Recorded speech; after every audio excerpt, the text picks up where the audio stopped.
Alors bonjour tout le Bonjour. monde. Donc, aujourd'hui, on se retrouve pour notre cinquième point sur le sujet de trouver ses financements, donc le dernier. Donc c'est sur le mécénat. On a fait appel à ProArty avec qui on travaille très régulièrement. On sait qu'ils sont spécialistes sur le sujet, donc je pense que on peut pas avoir mieux. On a avec nous Salomé Farge dont la mission elle est plutôt sur l'accompagnement des projets, et Mathieu Laval qui est vraiment sur le mécénat et le développement. Donc voilà, ils vont nous présenter leur sujet et puis ils seront là pour répondre à vos questions également. Donc je leur laisse la parole. Salomé, Mathieu, c'est à vous. Super, mais merci beaucoup pour cette introduction Agnès. Merci au OFF pour cette invitation à présenter le b.a.-ba du mécénat. Et donc on est ravis avec Salomé de vous présenter aujourd'hui ce sujet. Si on commence rapidement par une petite présentation, moi effectivement je m'occupe de la recherche de financement par le biais du mécénat pour les actions du fonds de dotation ProArty. Pour les opérations qu'on réalise, et notamment l'opération Mission Avignon qui consiste à accompagner 80 compagnies de spectacles vivants émergentes et indépendantes à se rendre au festival Off Le d'Avignon. micro. Et donc aussi la recherche de fonds pour des projets que l'on accompagne sur la plateforme ProArty. Voilà. Et moi, je suis du coup Salomé Farge, je suis chargée d'accompagnement des projets au sein de ProArty. Et bon, voilà, j'aide particulièrement les porteurs de projets dans la structuration de leur levée de fonds privée. Et je participe aussi à la coordination de l'opération Mission Avignon, dont vient de parler Mathieu. Enchantée. Je vais rapidement vous parler de ProArty. Donc, ProArty, c'est une structure qui a aujourd'hui 10 ans, qui est spécialisée dans le financement et l'accompagnement de porteurs de projets culturels et artistiques par le biais de fonds privés.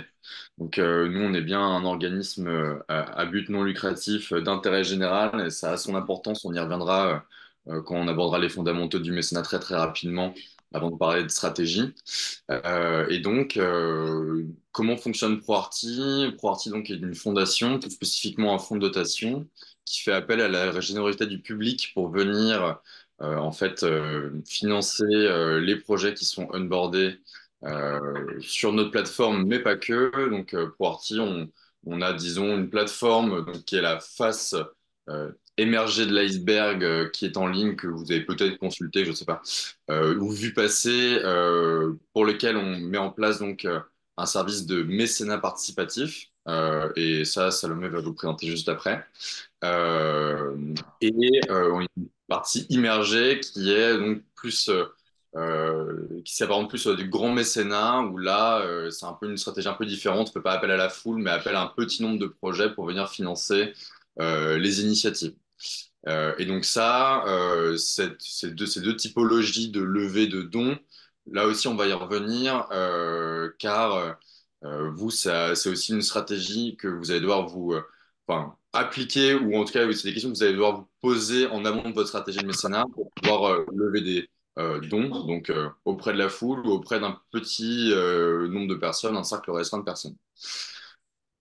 ProArty, c'est aussi une fondation qui est opératrice. Donc on organise des opérations avec plusieurs grands opérateurs culturels, avec la SACEM, avec le Canal+, avec aussi d'autres acteurs comme des communautés ou alors des réseaux. Et notamment, on a mis en place l'opération Mission Union, donc on va vous présenter un petit peu plus tard. Et enfin, ProArty, c'est aussi un organisme de formation et de conseil. Donc, on propose un accompagnement renforcé pour les porteurs de projets pour structurer leur levée de dons pour le développement plus largement de leur projet. Voilà pour ce qui est de la rapide présentation de notre organisme. Et maintenant, je vous propose de passer à un petit cas pratique en amont de la formation pour saisir un petit peu où est-ce que vous vous situez en ce qui concerne donc la pratique du mécénat. Peut-être qu'on va mettre le lien sur le chat, parce que du coup, je vais partager un autre écran. Hop, Donc, ce donc, que je vous c'est bon. propose, c'est que chacun et chacune d'entre vous soit scanne le QR code, soit tape wooklab.com sur sa barre de recherche. Et on va avoir quelques toutes petites questions à vous poser qu'on va faire apparaître là directement depuis notre écran et qui va nous permettre de saisir un peu où est-ce que vous vous situez vis-à-vis voilà, du mécénat. Alors, est-ce que tout le monde voit bien notre écran? Comment définiriez-vous le mécénat? Ouais, ça fonctionne, Ok, super. parfait. Soutien à projet, oui. Une aide financière.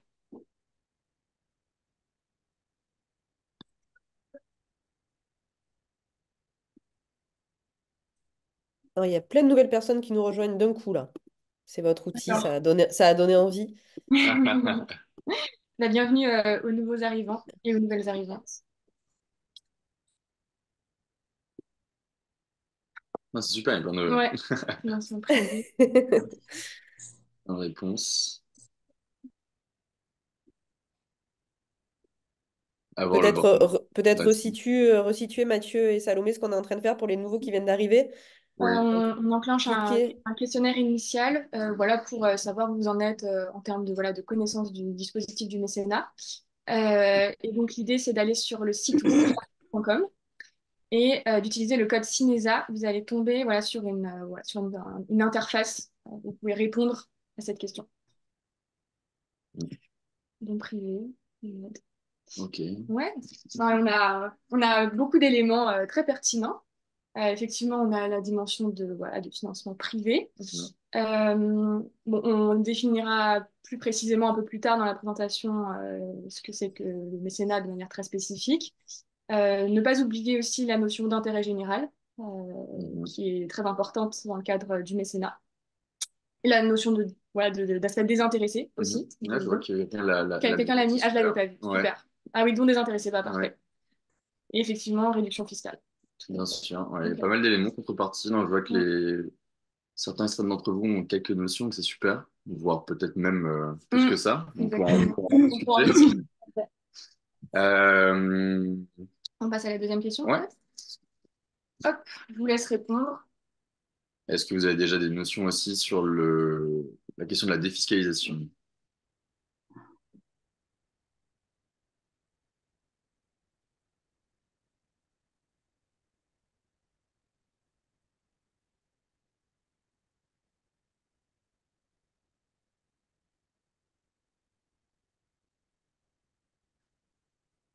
Eh ben, vous avez déjà de très bonnes notions. C'est ça, on voit déjà que ça penche plutôt pour la bonne réponse. Exactement. Très bien.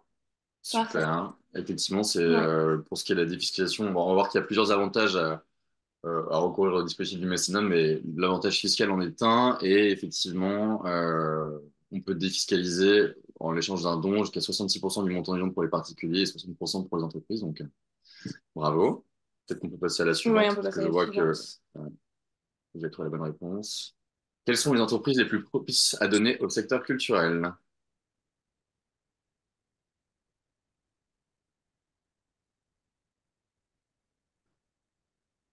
Là, c'est plus partagé Mm. entre les TPE, PME et les grandes entreprises.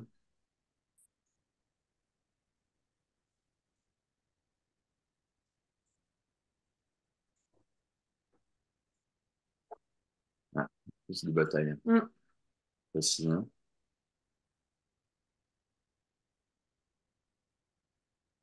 Ouais, c'est même partagé. Peut-être que je te laisse répondre sur. Ouais, bah, Ouais. effectivement, alors du coup, c'est les TPE-PME qui sont les entreprises les plus propices à donner au secteur culturel, même si évidemment les grandes entreprises ont souvent des montants de dons qui sont très conséquents, Mhm. et que les ETI, donc les entreprises de taille intermédiaire, ont un développement de plus en plus conséquent aussi. Mhm.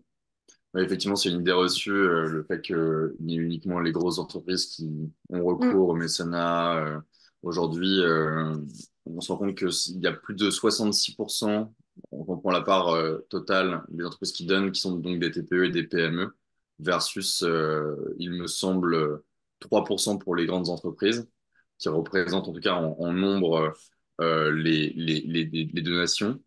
Après, bien évidemment, en termes de montant, cela s'inverse et les entreprises donnent davantage, les grandes entreprises, pardon, donnent davantage que les TPE et les PME en termes de volume.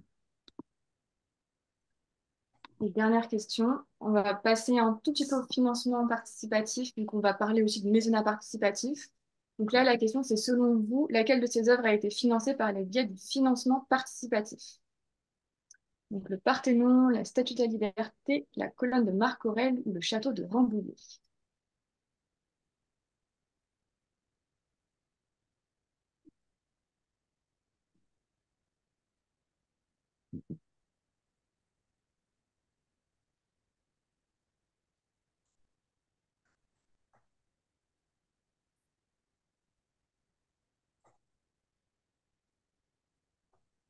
Mm.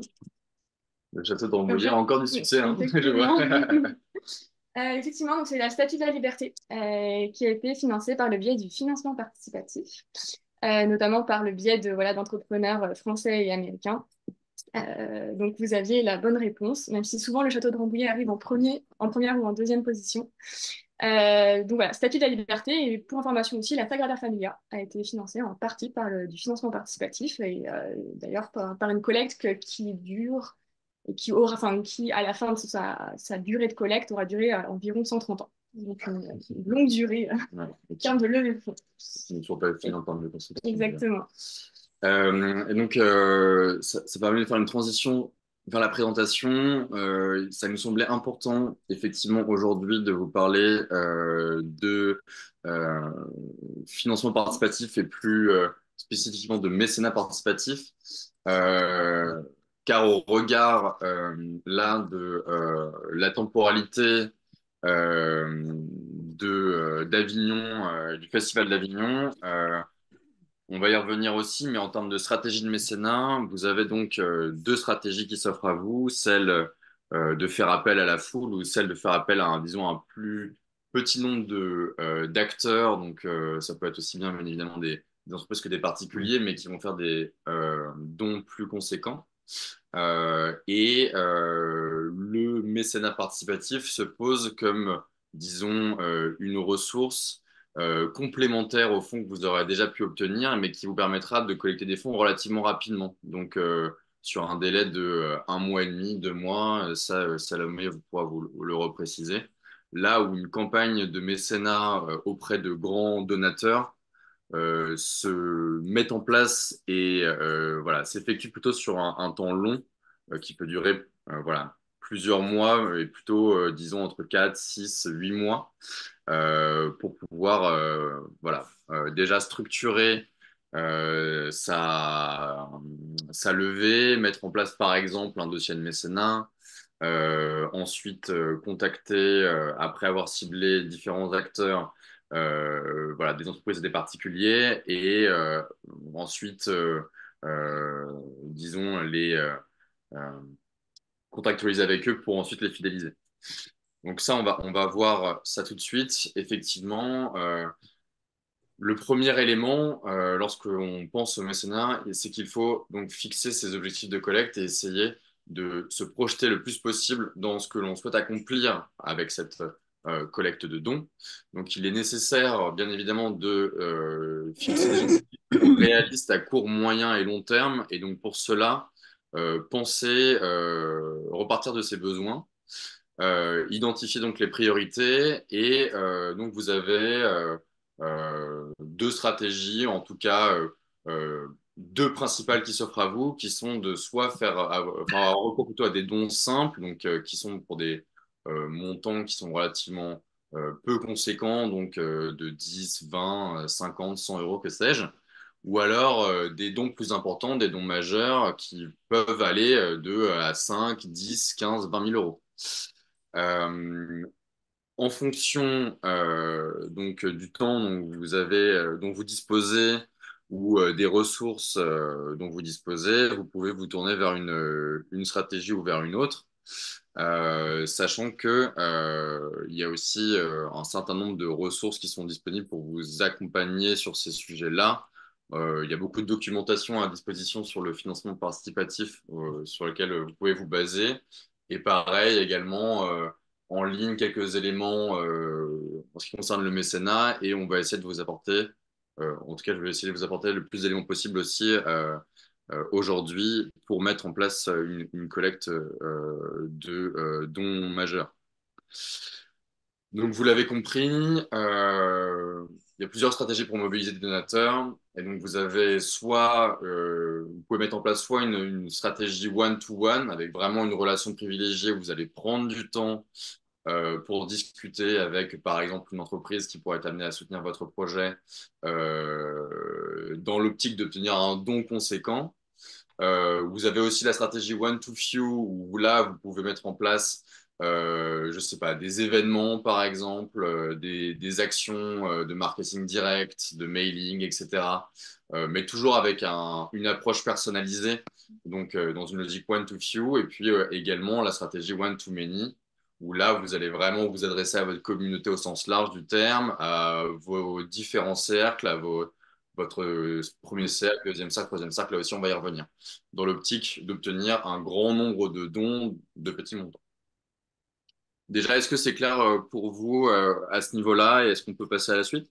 Et alors, du coup, on va faire un petit focus sur le mécénat participatif, qui est un dispositif qui est donc à la croisée du régime du mécénat et de la dimension collective du financement d'un projet.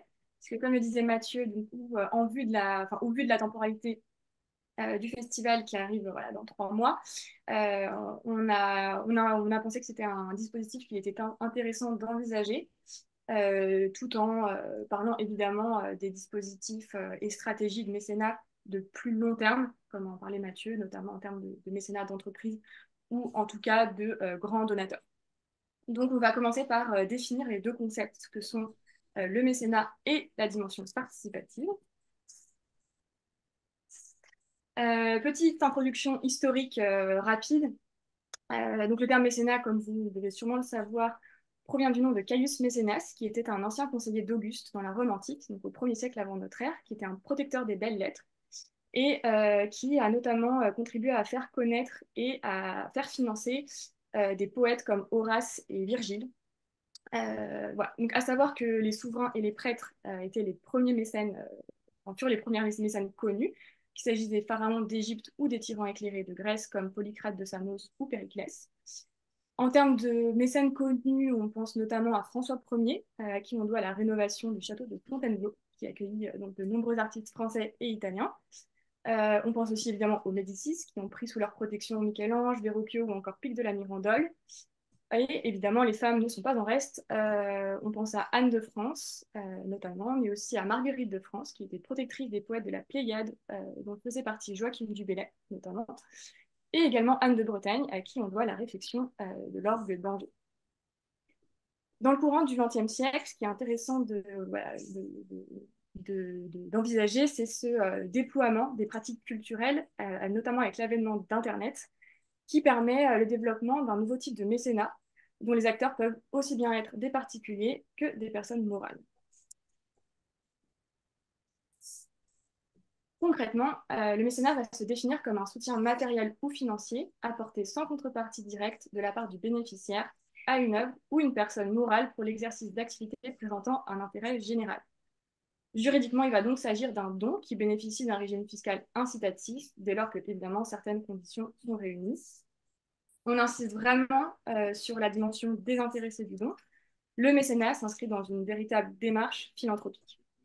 Les deux textes à retenir dans cette définition du mécénat, c'est la loi du 1er août 2003 relative au mécénat, qui est dite la loi Ayagon, qui a vraiment impulsé l'essor du mécénat en France, et donc les articles 200 et 238 bis du Code général des impôts, qui vont préciser les critères d'éligibilité au mécénat, que je vais vous détailler un tout petit peu plus tard dans la présentation. Voilà pour la rapide introduction un peu théorique sur le mécénat avant qu'on passe à des aspects plus pratiques. Concernant la loi Ayagon, donc on va faire un petit aparté sur la réduction fiscale. Comme vous l'aviez bien souligné lors du questionnaire, effectivement, le mécénat est un dispositif qui permet une réduction fiscale.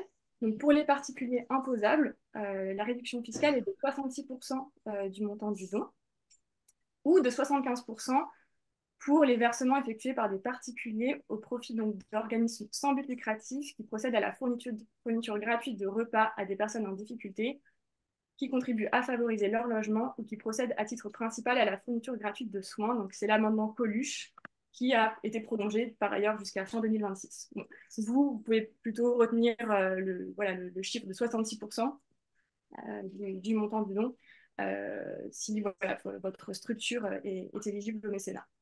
Sachant que voilà, cette réduction fiscale de 66% du montant du don a une limite, c'est une réduction qui s'effectue dans la limite de 20% du revenu imposable. Et si ce plafond de 20% des revenus est dépassé, le bénéfice de la réduction peut être reporté sur les 5 années suivantes. Concernant les personnes morales, donc pour les entreprises par exemple qui sont assujetties à l'impôt sur les sociétés ou à l'impôt sur le revenu, il y a une réduction fiscale de 60% du montant du don pour la fraction inférieure ou égale à 2 millions d'euros et 40% pour la part du don supérieure à 2 millions. Donc, retenez plutôt effectivement 60% du montant du don, c'est quand même le cas le plus fréquent. C'est aussi dans une certaine limite. Donc, par exemple, si on a une réduction fiscale de 60% du montant du don, la limite est de 20 000 euros ou de 0,5% du chiffre d'affaires annuel hors taxe si jamais ce montant est plus élevé. Et comme pour les particuliers, lorsque le plafond est dépassé au cours d'un exercice, l'excédent de don peut être étalé au maximum sur les 5 exercices suivants. J'espère que c'est clair. N'hésitez pas, évidemment, si vous avez des questions. Oui, peut-être qu'on peut prendre effectivement Ouais. une question si jamais. Ouais. Est-ce que c'est. C'est clair? Oui, ou est-ce que vous avez des questions? Alors, oui, il y a des questions. Est-ce que, je ne sais pas si vous voyez le chat, Ah oui, vous le voyez ou vous oui, voulez que Oui. je... Ouais. on le voit. Ah, ok, effectivement. Donc, on a une question de Claire. Alors ça, la question de Claire est arrivée il y a un petit moment. D'accord. C'était quand vous faisiez votre présentation, donc peut-être qu'elle peut préciser si elle veut sa question. Claire, si vous voulez prendre la parole. Oui, non, c'était juste quand vous demandiez quel type Ah ouais, d'entreprise voilà. donnait le plus. Je demandais en volume ou par des entreprises, mais on n'est plus là. D'accord. Ok. Pour ça, connaître l'éligibilité, les critères d'éligibilité au mécénat, on y reviendra un tout petit peu plus tard dans la présentation. Donc ne vous inquiétez pas, on va les préciser un peu plus tard. Mhm. Possible aussi pour les auto-entrepreneurs. Il faut être constitué en tant que personne morale pour être éligible au mécénat, en plus d'autres critères qu'on va vous détailler, mais une des conditions, c'est la personnalité morale. A priori, il me semble que les auto-entrepreneurs n'ont pas la personnalité morale, ils sont des personnes physiques, donc ne sont pas éligibles. Les actions d'intérêt général, idem, on y reviendra un petit peu plus tard pour répondre à vos questions. «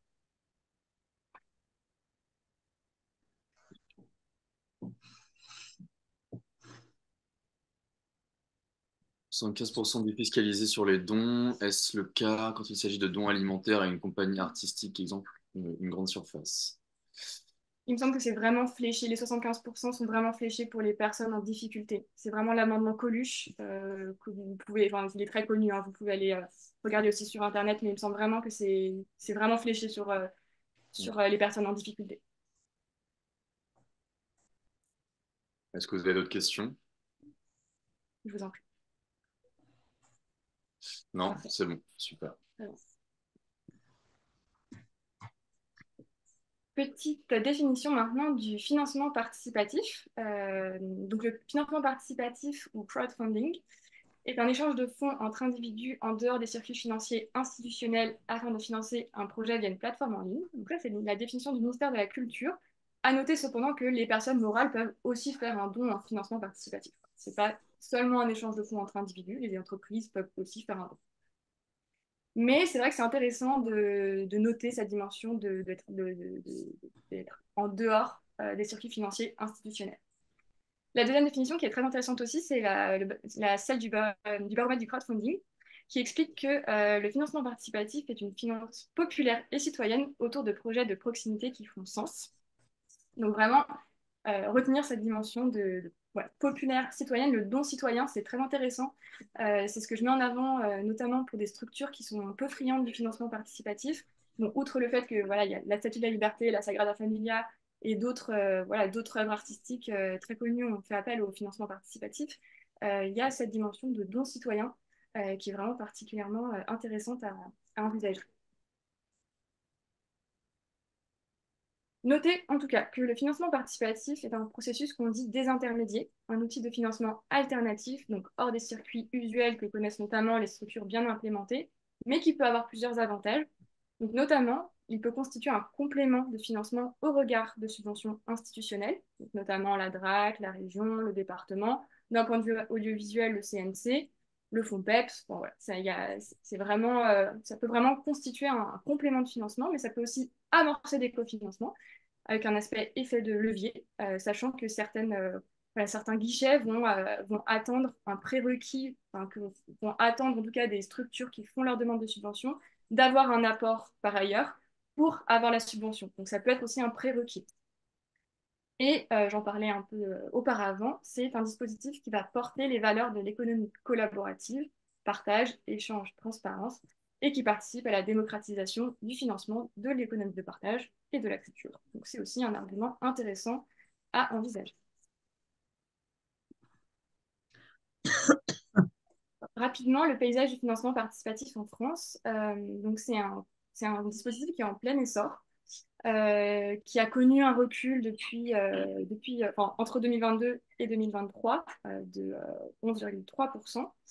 Mais enfin, le financement participatif en don reste en hausse. Parce qu'en fait, on ne va pas rentrer dans les détails, mais il y a plusieurs types de financement participatif, le don, l'investissement et le prêt. Et le don reste en hausse. Donc, pour ce qui nous intéresse, en tout cas, le bilan est plutôt positif. À noter que depuis 2015, les chiffres de collecte annuelle en France, donc tout modèle transactionnel confondu, sont passés de 167 millions d'euros à plus de 2 milliards et donc ont été multipliés par 12. Donc le financement participatif n'est pas un dispositif qui est nouveau. On en parlait avec voilà, la Statue de la Liberté, on en parlait avec la Sagrada Familia, mais c'est vrai qu'avec l'avènement d'Internet et des réseaux sociaux, c'est un dispositif qui a pris beaucoup d'essor.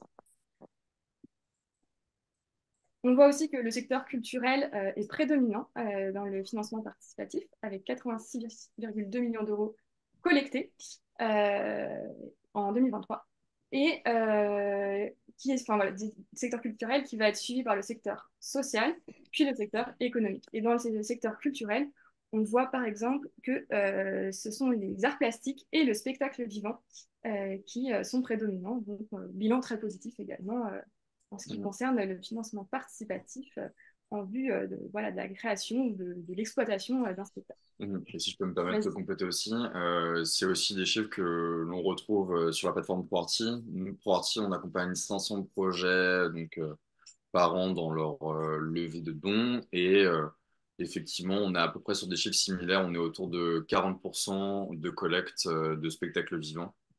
Euh, et, euh, et beaucoup également pour notamment le Festival d'Avignon. Rapidement également, voici un petit aperçu de la générosité des régions en termes de financement participatif en France. Donc on voit évidemment notre l'Île-de-France voilà, qui est la région avec le plus de générosité en termes de financement participatif, mais on voit aussi une parallèle du don, enfin, une parallèle plutôt du financement participatif qui va de la Nouvelle-Aquitaine à la région Auvergne-Rhône-Alpes. Donc voilà, c'est assez intéressant à situer comme ça en fonction de votre localisation. Vous pouvez aussi avoir un aperçu du dynamisme de votre région en termes de financement participatif. À savoir en tout cas que le financement participatif va répondre à plusieurs principes. Une logique de projet artistique, voilà, que ce soit une logique artistique, sociale ou relative à la santé. On va vraiment être dans une dynamique de projet et moins de fonctionnement de structure. On a parlé de la dimension collective du financement du projet. Ça englobe du coup un large champ des possibles. Vous pouvez aller contacter des individus, des personnes physiques ou des personnes morales. Tout dépend de votre réseau, tout dépend de votre envie aussi d'aller chercher des fonds au-delà de votre projet, de votre deuxième projet. On en reparlera un peu plus tard des différents types de stratégies qui peuvent être déployées dans le cadre d'une levée de fonds privés. Et à noter également l'importance de la dynamique. Donc, on va avoir des collectes qui, en général, durent 1 à 3 mois. En 2023, la durée moyenne d'une collecte, c'était 33 jours. Donc voilà, on est vraiment dans une logique voilà, de dynamique. Et à noter également que voilà, le financement participatif, c'est un dispositif qui est chronophage. Donc, voilà, à bien avoir en tête que si vous vous lancez, Faut pas être dans une logique de création à côté, ou alors il faut avoir en tête que c'est très chronophage et avoir une dynamique d'équipe derrière ce dispositif. On en a parlé de la complémentarité avec le secteur institutionnel, mais c'est bon à rappeler. Alors, vous avez quelques questions dans Ah, le chat. Notamment, il y avait une question d'Astrid qui ne voyait pas le code couleur sur la carte que vous aviez présentée ah. juste avant. Je ne sais pas si tu peux revenir ou c'est peut-être compliqué. Ouais, c'est en plein écran. Mhm. Ah, voilà. Effectivement. Alors, de toute façon, vous pouvez retrouver, on pourra l'envoyer aussi, on pourra, enfin, vous pouvez retrouver ces chiffres dans le baromètre du crowdfunding qui a été publié récemment, il y a un mois, il me semble, par Mazars, notamment, le cabinet Mazars et Financement Participatif France. Donc, vous pouvez, voilà, c'est des éléments que vous pouvez retrouver par ailleurs. Tout Mhm. à fait. Et je pense que le code couleur correspond au niveau de pourcentage. Exactement. Ouais, tout à fait. Là, on est sur du coup au nord des Mhm. pourcentages un peu moins élevés qu'au sud et avec un fort pourcentage très important, une forte En concentration en Île-de-France. Île-de-France. Voilà. Exactement. Ok, il y avait Séverine qui demandait, les associations culturelles sont-elles de fait d'intérêt général? On y vient. Bonne question. On va y Ok. venir. L'intérêt. Et juste avant, compagnie à Fleur de Prose qui demandait, la compagnie doit-elle être en association obligatoirement ou autre statut? Alors, la structure la plus représentée, on va dire, dans le cadre de l'intérêt général et du mécénat, c'est effectivement la structure associative. On y reviendra avec ProArty. On peut aussi passer en coproduction avec des structures de type SAS ou SARL. On y reviendra un peu plus tard. Mhm. Ok. Et tu as une question qui est un peu plus longue de Camille et Marie. Je ne sais pas si vous la voyez, je peux la lire hein, si vous voulez, mais Dans le cadre d'un... dans... Ouais, voilà. Dans le cadre d'un crowdfunding, deux questions. Quelles sont les plateformes les plus adaptées à la levée de fonds pour une association culturelle et les petits donateurs, dans ce cadre-là, peuvent-ils demander une défiscalisation du don? Je- Alors, je connais pas toutes les plateformes. Je sais qu'à ProArty, en tout cas, nous, on est habilité à évaluer l'éligibilité d'une structure au mécénat. Donc, c'est ProArty qui prend la responsabilité juridique de l'émission des reçus fiscaux. Alors, après, est-ce qu'une autre plateforme est dans ce cas-là? Il y a aussi bon, bah, voilà, les plateformes traditionnelles, enfin classiques qu'on connaît comme Ulule ou Mm. KissKiss, qui sont aussi assez pratiquées. Mais en vérité, les associations culturelles font surtout beaucoup usage de Helloasso. Donc moi, je recommanderais plutôt Helloasso ou ProArty parce que Helloasso met aussi à disposition des templates de reçus fiscaux. Et je dirais que la grosse différence entre voilà, nos deux plateformes, c'est que en vérité, ProArty, donc en tant que fonds de dotation, va porter la responsabilité de votre levée de dons. Et donc, à partir du moment où c'est ProArty qui va assumer cette levée de dons, on va devoir statuer en vérité sur votre éligibilité. Donc, vous ne prenez aucun risque juridique sur la question du mécénat. Et puis aussi, c'est nous qui allons émettre de manière générique les reçus fiscaux, là où sur Helloasso, par exemple, vous allez devoir recourir à leur générateur de reçus et vous allez devoir le compléter vous-même. Voilà, petite nuance. Mais je dirais que c'est les deux plateformes qui sont les plus intéressantes pour cela et aussi parce que ProArty est spécialisé culture et l'OASO spécialisé association. Voilà. Effectivement, ProArty est vraiment spécialisé dans la dimension culturelle et artistique. Donc, disons que vous êtes moins noyé dans un ensemble de projets qui n'ont pas forcément lien avec l'art, tout simplement. Selon vous, pour Avignon, quel est le moment opportun pour lancer sa collecte? C'est une bonne question. Bon, sachant que effectivement une collecte, c'est 1 à 3 mois. Donc, il faut compter ce laps de temps avant de vous lancer. Tout dépend de votre stratégie. On a déjà des porteurs de projets qui se sont lancés en décembre, janvier, très tôt.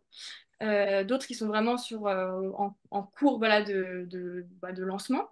Voilà, tout dépend de votre dynamique, tout dépend de votre réseau. Mais en tout cas, c'est pas trop tard. Ça, c'est sûr. C'est plutôt le moment, d'ailleurs.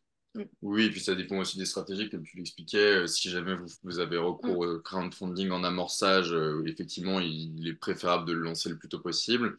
Mais si là, et au vu de la temporalité, c'est voilà, plutôt adéquat, si ça vient plutôt en complément, il n'est pas trop tard pour effectivement lancer une collecte.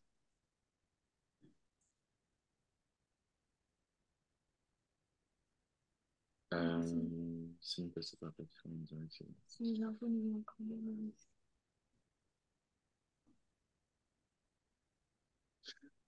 Alors, effectivement, donc, la remarque de la compagnie À Fleur de Prose, c'est mieux de passer par la plateforme plutôt qu'en direct si les impôts nous ont accordé le rescrit. On va se parler du rescrit fiscal un petit peu plus tard. C'est le document qui stipule que vous êtes éligible au mécénat. Donc, je propose que, on y revienne là dans quelques minutes quand on aura parlé du caractère d'intérêt général. Mais effectivement, vous pouvez passer en direct si vous avez le rescrit et vous n'êtes pas obligé de faire appel à une plateforme ou à un acteur intermédiaire pour pouvoir bénéficier du mécénat. Et on va aussi y revenir. De toute manière, même si vous n'avez pas fait la démarche du rescrit, vous pouvez aussi bénéficier de dons. Euh, Et une question de Calou. Avez-vous des listes de PME à contacter qui donnent volontiers des dons et dans quel délai nous connaissons l'éligibilité de notre structure? Avions dans un mois et demi. Là aussi, on va revenir sur la question de l'éligibilité. Et puis, pour ce qui est de la liste des PME à contacter, c'est un petit peu plus compliqué. Évidemment, il n'y a pas de liste miracle d'entreprises qui existent auxquelles on peut accéder facilement. Le principe du mécénat, c'est qu'il faut s'adresser à des acteurs qui peuvent être amenés à vous soutenir, donc qui ont des liens avec votre projet, que ce soit donc par exemple la localité, donc est-ce que c'est une entreprise de votre territoire, est-ce qu'elle s'engage pour des causes du coup en lien par exemple avec l'une des thématiques développées dans votre spectacle, est-ce qu'elle s'engage pour le spectacle vivant, etc., etc. Donc on ne recommande pas, en tout cas, de contacter à l'aveugle une liste de PME ou de TPE pardon, qui n'aurait aucun lien ni rapport avec votre projet. Ce serait un petit peu perdre de temps que voilà, de contacter à l'aveugle. Sachant que, comme tu le disais, le mécénat marche très bien au niveau régional. Vraiment, le rayonnement de la région, c'est un des critères de dons pour les entreprises mécènes. Donc, voilà, bien avoir en tête que ça passe aussi beaucoup par voilà, la dimension régionale et par le réseau, évidemment. Et on y reviendra. Est-ce que les plateformes prennent un pourcentage? Oui, les plateformes prennent un pourcentage. Les plateformes ont différents business models. ProArty, au même titre que Ulule ou KissKiss, prennent un pourcentage sur la collecte. Donc, un pourcentage de 8% avec des petites variations légères entre les plateformes. Là où Eloasso prend un pourcentage sur les dons. Donc, c'est votre communauté, lorsqu'elle fait la démarche d'ajouter un montant sur Eloasso pour donner à votre projet, elle est prélevée directement sur son montant. Ouais, je sais que c'est étonnant, hein. Donc, à choisir ce qui est le plus propice, sachant que ça peut avoir un effet un peu d'effectif dépréciatif de voilà, taxer votre communauté. Après, il faut savoir aussi que sur ProArty, par exemple, dans le cadre de Mission Avignon, on met en place des dons supplémentaires que on propose et qui viennent de la part de mécènes que le fonds trouve qui permettent de combler en quelque sorte le pourcentage prélevé sur votre collecte. Euh, Et ça aussi, on va y On revenir. va y revenir sur ouais, le mécénat d'entreprise, on va y revenir un peu plus tard. 8% sur le montant global. Chez ProArty, ouais, les frais de gestion sont de 8% sur le montant récolté Mhm. et de 10% dans le cadre d'une coproduction, donc avec une SAS ou une SARL par exemple. Ça, on va y revenir un peu plus tard. Et je vous propose aussi qu'on ne se parle pas trop de Ouais. Mission Réunion tout de suite. Euh, on vous en parlera à la fin de la présentation. Et là, on a déjà pas mal avancé sur les, enfin, on a pas mal posé de questions, donc je propose qu'on avance sur aussi le déroulé, on va pas perdre trop de temps et que on se parle notamment de l'éligibilité au mécénat. Voici les principaux, enfin, les critères pour l'éligibilité au mécénat. Donc tout d'abord, il faut être structuré en tant que personne morale. On en a parlé, les personnes physiques, donc les particuliers, ne sont pas éligibles. Il faut avoir son siège et exercer son activité en France, avec des spécificités à l'international. On ne va pas rentrer dans les détails parce que ce n'est pas l'objet du webinaire. Et être d'intérêt général. C'est le critère qui, en général, pose le plus questions. Donc on va vous le détailler juste après. Donc, l'intérêt général. Trois grands critères qui définissent eux-mêmes l'intérêt général. C'est la gestion désintéressée de la structure. Donc, les dirigeants de droit et de fait de la structure doivent exercer leur activité à titre bénévole. En général, c'est écrit dans les statuts. Le deuxième critère de l'intérêt général, c'est l'activité non lucrative. Donc ça, en général, également, on se base sur les statuts et sur un rapport d'activité et bilan financier de l'association. Troisième critère, absence de cercle restreint. Donc l'activité de la structure bénéficie à un public large. En général, c'est le cas pour les associations. Mais par exemple, effectivement, si une association a pour objet la création artistique des étudiants de telle école de cinéma, eh bien là, ce sera du cercle restreint. Donc, pas éligible au mécénat. Il existe effectivement une exception possible aux critères de non-lucrativité pour notamment le spectacle vivant. On appelle ça l'exception spectacle vivant. On va détailler cette exception. Donc, concrètement, lorsque l'activité principale de la structure est la présentation au public d'œuvres dramatiques, lyriques, musicales, chorégraphiques, cinématographiques ou de cirque, ou l'organisation d'expositions d'art contemporain, il est donc toléré que la structure est une activité lucrative, mais sa gestion doit rester désintéressée. La présentation d'œuvres dans les domaines précités doit être l'activité principale de la structure et les dons doivent être strictement affectés à l'activité de présentation au public des œuvres produites. J'espère que c'est clair. Si vous avez des questions après, évidemment, on y reviendra. Évidemment, l'objet de la structure doit rester ouvert à un public large. Et juste pour compléter, donc cette phrase qui concerne l'activité principale, vous pouvez la trouver dans le Code général des impôts. Et cette phrase peut être parfois sujette à débat. Certains administrateurs fiscaux peuvent être un petit peu tatillons et on y reviendra quand on évoquera le sujet du rescrit fiscal. Mais je peux déjà vous dire que on ne recommande pas nécessairement de faire cette démarche du rescrit pour du coup attester que vous êtes éligible au mécénat. Vous pouvez partir du principe, dès lors que vous présentez donc des œuvres et que vous participez à la diffusion d'œuvres à un grand public et vous respectez du coup ces trois critères-là, donc qui sont la gestion des intérêts et l'activité en lien donc, avec la présentation et l'absence de cercle restreint, que vous êtes éligible par nature au mécénat. Et vous pouvez donc bénéficier de dons et émettre des reçus fiscaux sans avoir fait cette demande du rescrit, sans l'avoir obtenu.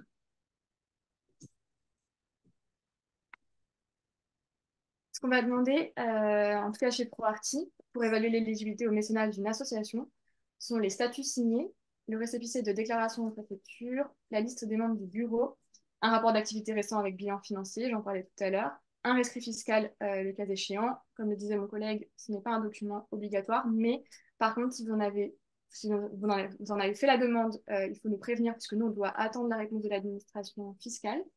Et si vous en avez un, il faut évidemment nous prévenir aussi qu'il soit positif ou négatif. Mmh.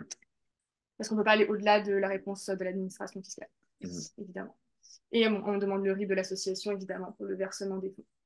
Et pour ajouter quelque chose sur le rescrit, si jamais vous faites le choix de faire donc la demande, si vous n'obtenez pas de réponse dans les 6 mois suivant voilà, cette dernière, vous pouvez considérer que l'administration a statué en votre faveur et que vous êtes donc éligible. Une réponse positive tacitement. Exactement. Donc là, on parlait des associations, des structures de type associative. On a une exception chez ProArty, je vais vous détailler. Qui permet aux sociétés de production de bénéficier Effectivement, du mécénat. du mécénat. Donc, le fonds de dotation ProArty, concrètement, est habilité à produire des projets artistiques. Il va du coup passer du statut de redistributeur au statut de fonds opérateur. Et donc, il s'associe à des sociétés de production pour coproduire des œuvres dans le champ du spectacle vivant, mais aussi dans le champ de l'audiovisuel. Alors, dans le champ du spectacle vivant, c'est de la coproduction. Dans le champ du spectacle vivant, de l'audiovisuel, on est en association à la production. Mais bon, retenez la coproduction comme vous êtes a priori plutôt orienté spectacle vivant.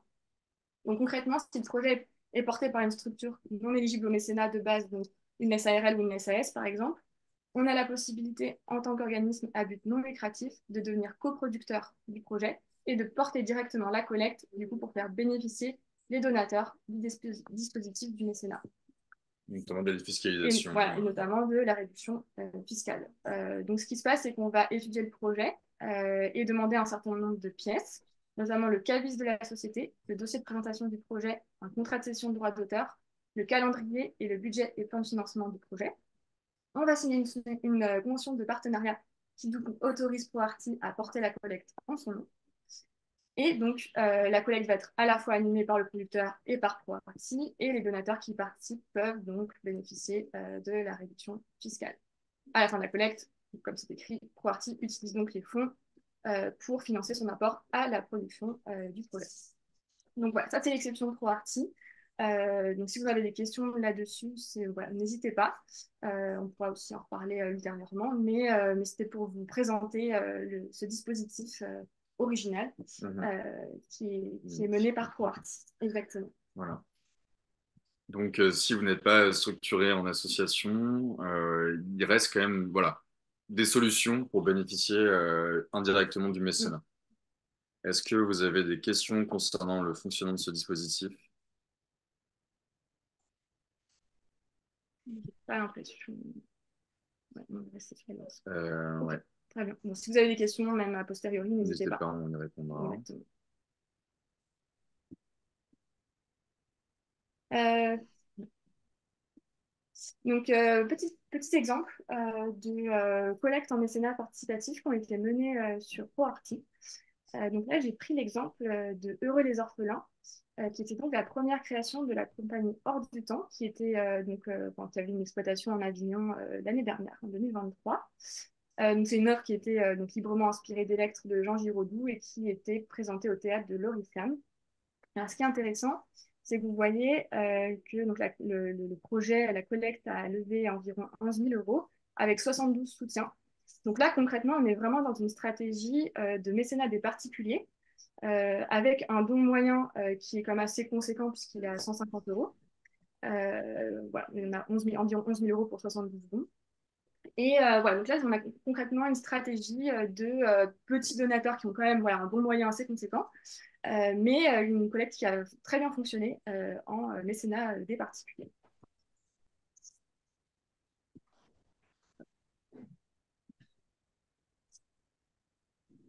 Il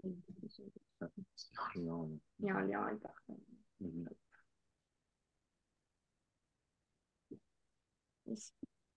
Ok. Voilà, c'était juste aussi pour préciser que le mécénat participatif est quand même souvent un complément de financement. Notre idée, c'est pas de le présenter comme une solution miracle, mais vraiment comme un complément voilà, qui va venir pallier, par exemple, des subventions en baisse ou une subvention qui n'a pas été acquise, par exemple. Mais ça peut être une solution intéressante voilà, pour ces projets qui récoltent, voilà, qui peuvent récolter 10 000 euros, voire un peu plus, selon les stratégies de dons et les réseaux des porteurs de projets. Alors, vous avez vu Ouais, vous avez des questions dans le chat. Tu les as vues, Mathieu? Oui, je les ai vues. Par contre, ce que je vais faire, c'est que je vais ouvrir la question sur mon ordinateur, comme ça vous aurez plus la bulle de discussion qui s'ouvre inopinément. Est-ce qu'il faut cliquer sur le lien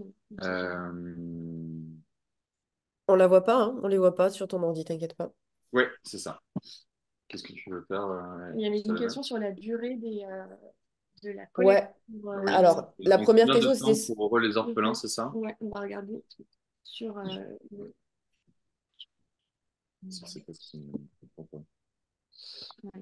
Ouais, il y avait une question. En combien de temps pour Heureux les orphelins? Ouais. On va regarder ça tout de suite. Et tu avais aussi, que se passe-t-il si la collecte dépasse le montant prérequis, Mhm. déjà? Alors ça, c'est plutôt une bonne nouvelle. Donc, il y a pas de blocage. Après, voilà, si vous voyez que vous récoltez beaucoup plus que ce que vous souhaitez, vous pouvez tout de suite, enfin, tout à fait nous dire que vous voulez stopper la collecte. Ça, il n'y a aucun problème. Ça n'est pas arrivé pour le moment. Mais c'est possible. Il n'y a pas de, voilà, on n'a pas de limite voilà, parce que Mhm. si vous dépassez le montant, tant mieux. Donc, c'est une collecte qui avait commencé en décembre, après mi-décembre 2022, et qui s'est terminée en mars. Donc, une bonne dynamique. Mhm. On est concrètement Bien sur... sûr, deux voilà, mois et demi. exactement. Mhm. Hop, Et voilà. c'est un spectacle qui a assez bien fonctionné Mm, aussi pendant le festival.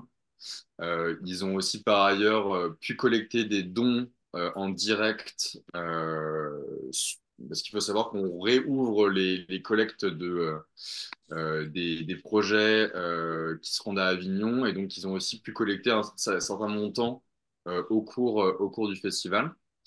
Et puis, autre élément intéressant, c'est que ils se sont aussi adressés dans une certaine mesure à des entreprises qui ont fait des dons, pas de plusieurs milliers d'euros, mais de 400, 300 euros, qui leur ont permis aussi de, voilà, de passer leur objectif.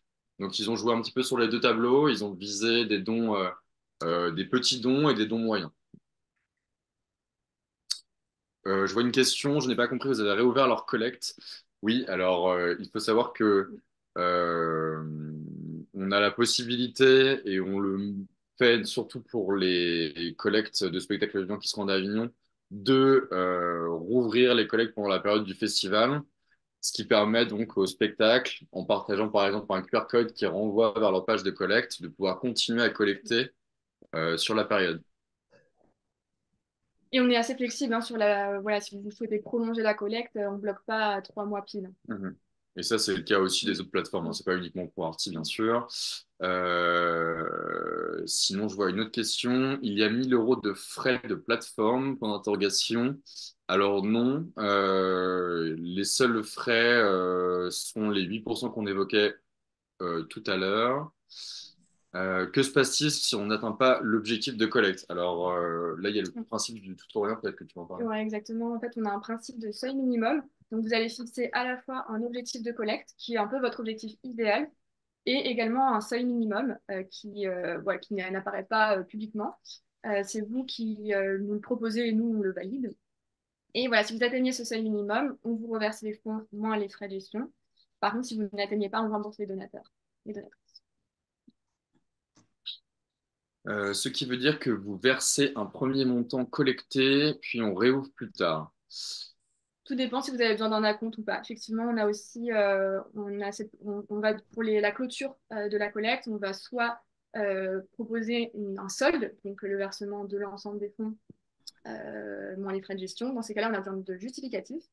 Mais voilà, on a aussi la possibilité d'acompte. Donc, si vous n'avez pas encore tous les justificatifs, on peut verser un premier acompte à 80% de la somme récoltée, moins les frais de gestion toujours. Question, on va passer à la suite.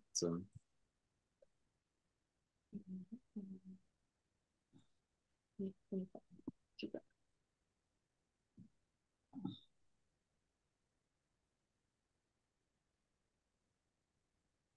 On passe à un deuxième exemple de projet qui, lui, est pour Avenir 2024 et lui qui est plutôt orienté mécénat d'entreprise. Donc, vous voyez qu'il a récolté plus de 23 000 euros avec 7 soutiens. Donc, c'est une création de la compagnie La Pilule Bleue.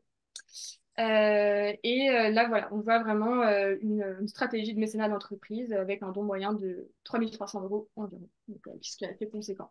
Donc, Mhm. c'est un peu pour vous montrer les différents types de stratégies. Tout dépend de votre réseau et tout dépend voilà, de l'endroit où vous voulez allouer votre énergie, parce que comme on vous l'a dit, c'est chronophage. Mais soit voilà, vous avez une stratégie où vous souhaitez voilà, toucher un maximum de particuliers avec des dons plutôt faibles, enfin petits dons en tout cas, ou dons moyens. Soit vous vous lancez dans le mécénat d'entreprise et là, voilà, c'est tout aussi chronophage, mais vous allez viser des dons plus conséquents. Et ce qui est important de noter, donc, c'est que cette collecte pour Avignon 2024, elle s'est lancée bien en amont là, du festival. Et donc, ça suit la logique que l'on expliquait aussi, on commençait à développer tout à l'heure.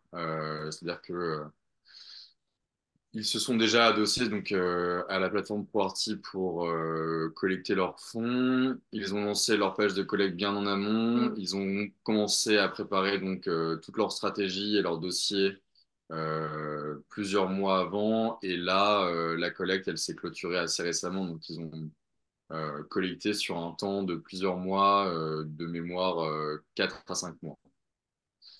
C'est pas exactement la même temporalité qu'une collecte de mécénat participatif classique, où là, on recommande plutôt de se concentrer sur un mois et demi, 2 mois, 2 mois et demi maximum, pour enclencher enfin voilà, pour vraiment battre le fer tant qu'il est chaud, ne pas du coup épuiser votre communauté avec des relances intempestives ou alors vos différents cercles. Et aussi profiter du momentum de collecte avec donc cette barre de progression qui augmente, sur laquelle vous pouvez communiquer, que vous pouvez partager sur vos réseaux par le biais de newsletters, etc., etc. Là où sur une collecte, et ça on va y revenir juste après aussi, sur une collecte pour de grands donateurs, vous n'allez pas avoir vocation à partager largement les différents seuils atteints. Vous allez vous concentrer uniquement sur du coût humain sur mesure auprès d'un petit cercle de personnes. Sachant qu'aussi les stratégies sont combinables si vous avez une équipe aussi qui se met, enfin, qui s'intègre dans cette stratégie de levée de fonds et qui a peut-être différents réseaux aussi. Peut-être que certains ont plus un réseau d'entreprise, d'autres vont plus avoir tendance à solliciter leur premier, deuxième cercle. Donc voilà, c'est des logiques qui sont combinables, à savoir que les deux sont chronophages. Là, on a plusieurs questions. Alors, une question de Floriane. Je ne comprends pas bien, vous proposez d'accompagner des structures où vous présentez seulement votre modèle. Euh, J'ai pas très bien saisi la question. En tout cas, sur Powerty, donc on met à disposition du coup en tout cas, si on parle juste de Powerty là, on met à disposition du coup une architecture juridique et digitale qui permet de collecter des dons. Et puis on propose aussi de par ailleurs donc à la fois un accompagnement pour statuer sur l'éligibilité.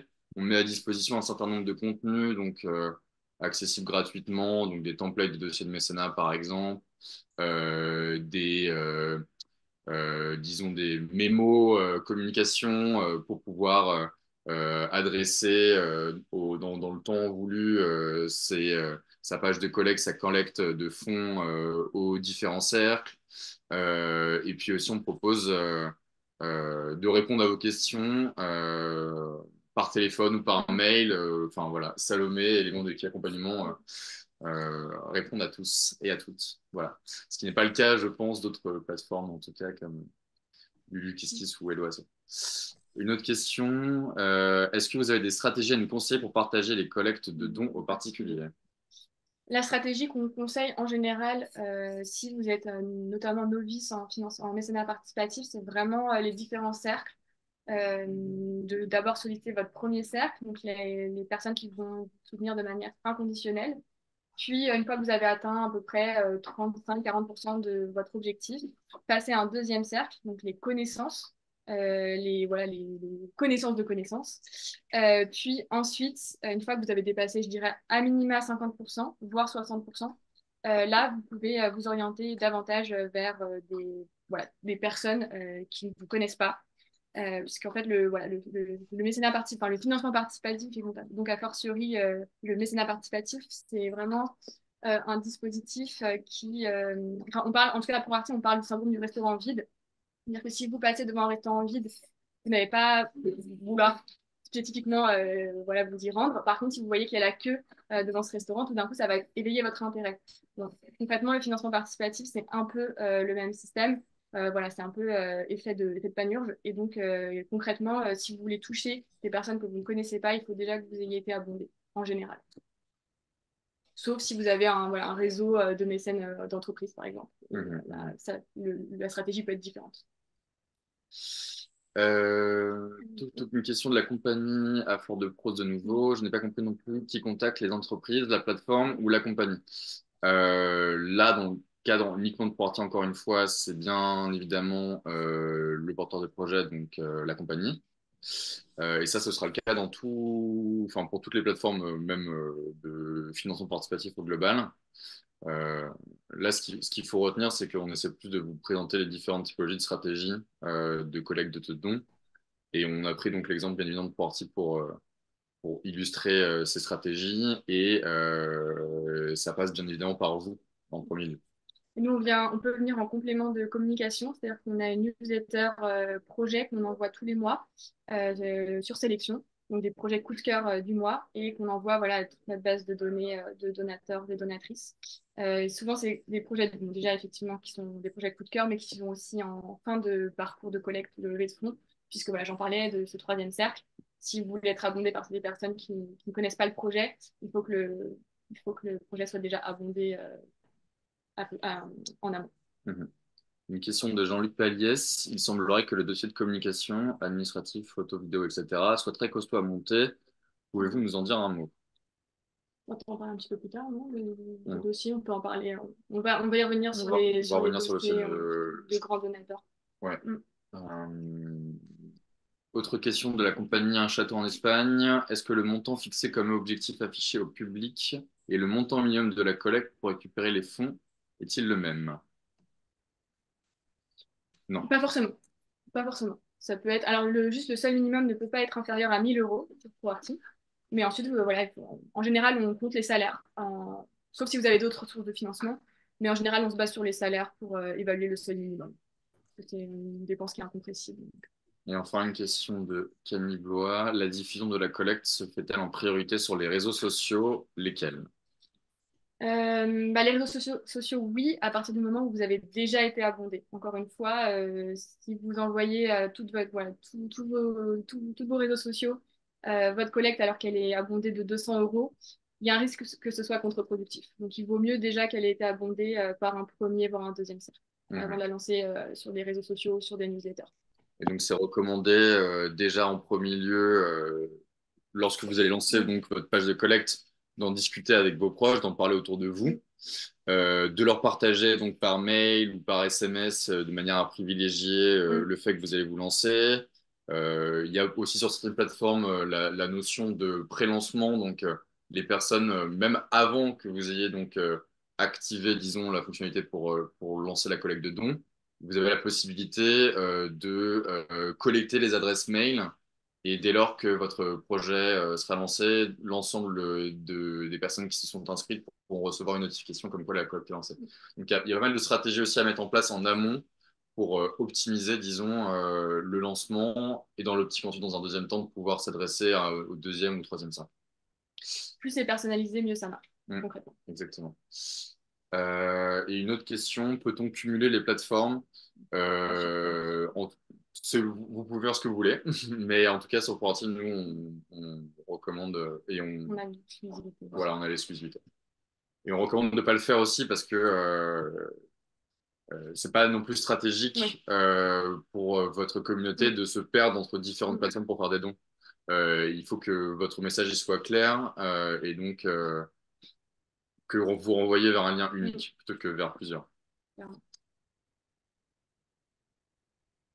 Ensuite, on reste sur un complément de financement, mais on en a déjà parlé. Voilà. C'est une source de financement qui vient en parallèle des subventions, de fonds propres, d'apports en billetterie.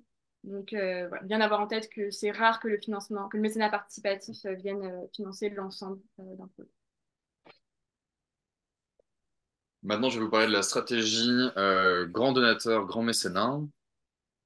Donc, en premier lieu, il est important de comprendre donc qui est donc ce fameux donateur et plutôt ce donateur entreprise, parce que bien évidemment, il y a différents acteurs du mécénat. Il y a les particuliers, les entreprises et les fondations. Ceux qui sont les plus facilement identifiables sont les fondations, en tout cas les fondations qui participent à soutenir des actions culturelles, notamment du spectacle vivant. Il suffit de taper dans sa barre de recherche mécénat, spectacle vivant et quelques autres mots-clés. et vous aurez un premier listing à disposition. Malheureusement, c'est aussi les acteurs qui sont les plus sollicités. Donc, ils ont souvent euh, des processus déjà créés par lesquels vous devez passer pour pouvoir déposer votre projet et il y a une sélection qui est très très ardue. Le deuxième acteur, c'est bien évidemment les entreprises que vous pouvez trouver en ligne en tapant aussi là, certains mots-clés ou en faisant de la recherche sur vos réseaux, par exemple sur Facebook, Instagram, LinkedIn, et je recommanderais plutôt LinkedIn dans ce cas de figure. Là, qui vous permettent de trouver quand même malgré tout un certain nombre d'acteurs qui pourraient être amenés à soutenir votre projet. Et après, le dernier, et les plus difficiles à trouver, c'est bien évidemment les particuliers parce que vous ne pouvez pas faire de recherche pour cibler un tel ou un tel, ça passe nécessairement par le réseau. Donc là, aujourd'hui, on va vraiment se focaliser sur les entreprises.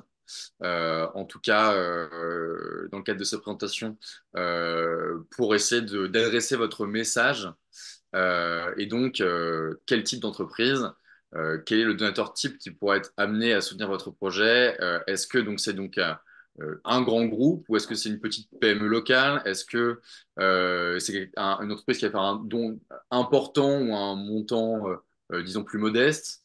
Est-ce que du coup cette entreprise, elle va faire un don donc parmi d'autres soutiens? Est-ce qu'elle va à elle-même suffire ou non à compléter le besoin que vous avez en termes de fonds, etc., etc. Le mécénat, c'est quelque chose qui est devenu stratégique aussi bien pour les porteurs de projets, donc dans une dynamique de levée de fonds, que pour les entreprises. Aujourd'hui, ces dernières, donc, elles développent en interne des stratégies pour à la fois répondre à des obligations RSE.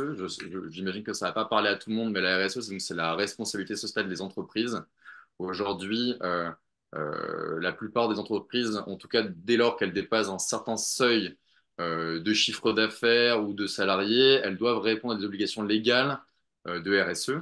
Et donc, elles doivent allouer un budget à, disons, le développement durable des parties prenantes de leur entreprise. Et le mécénat peut être un de ces outils qui leur permettent de combler et de répondre à leurs objectifs plutôt.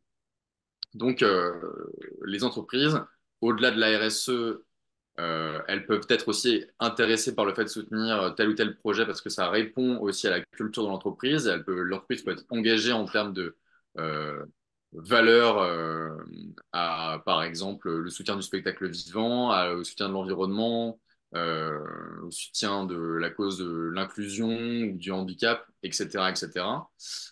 Et donc, elles peuvent être amenées par ce biais-là à soutenir aussi. Et donc, il y a plusieurs manière de s'adresser à une entreprise.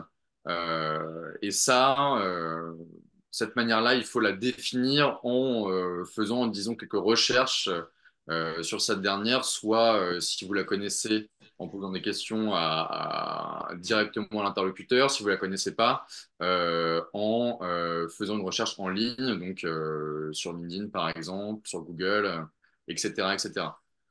Tout ça pour dire que c'est aussi dans l'intérêt de l'entreprise de vous soutenir. Euh, pour des questions de RSE, pour des questions de culture entreprise, pour des questions de défiscalisation, etc., etc. Et donc aujourd'hui, on parle plutôt de création de valeur partagée lorsque une entreprise vient soutenir un projet. Il faut, disons, un petit peu s'extraire de la conception que l'on a du mécénat où une grosse entreprise vient faire un don conséquent à un projet sans s'investir d'aucune manière, sans demander à ce que il y ait des contreparties d'implication ou de valorisation. Aujourd'hui, les entreprises ont vraiment intérêt et vocation à devenir partenaires et partie prenante du projet.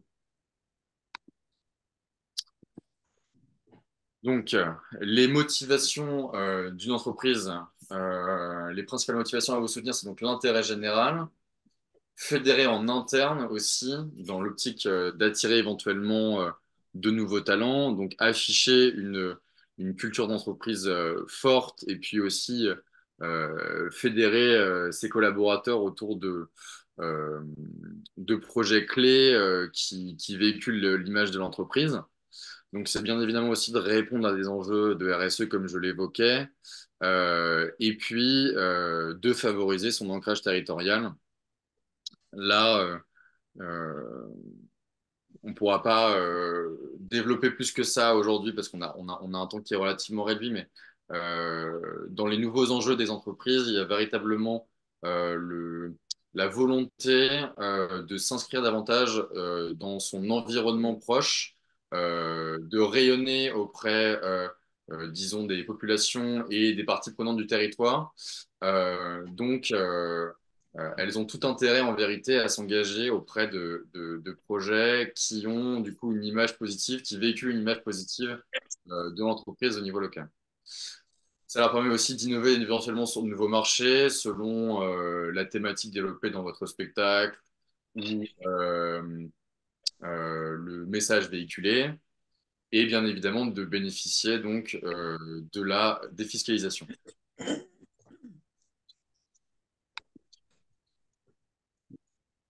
Alors, la compréhension et l'acceptation des motivations des entreprises. Donc, comprendre leurs motivations, parler leur langage, etc.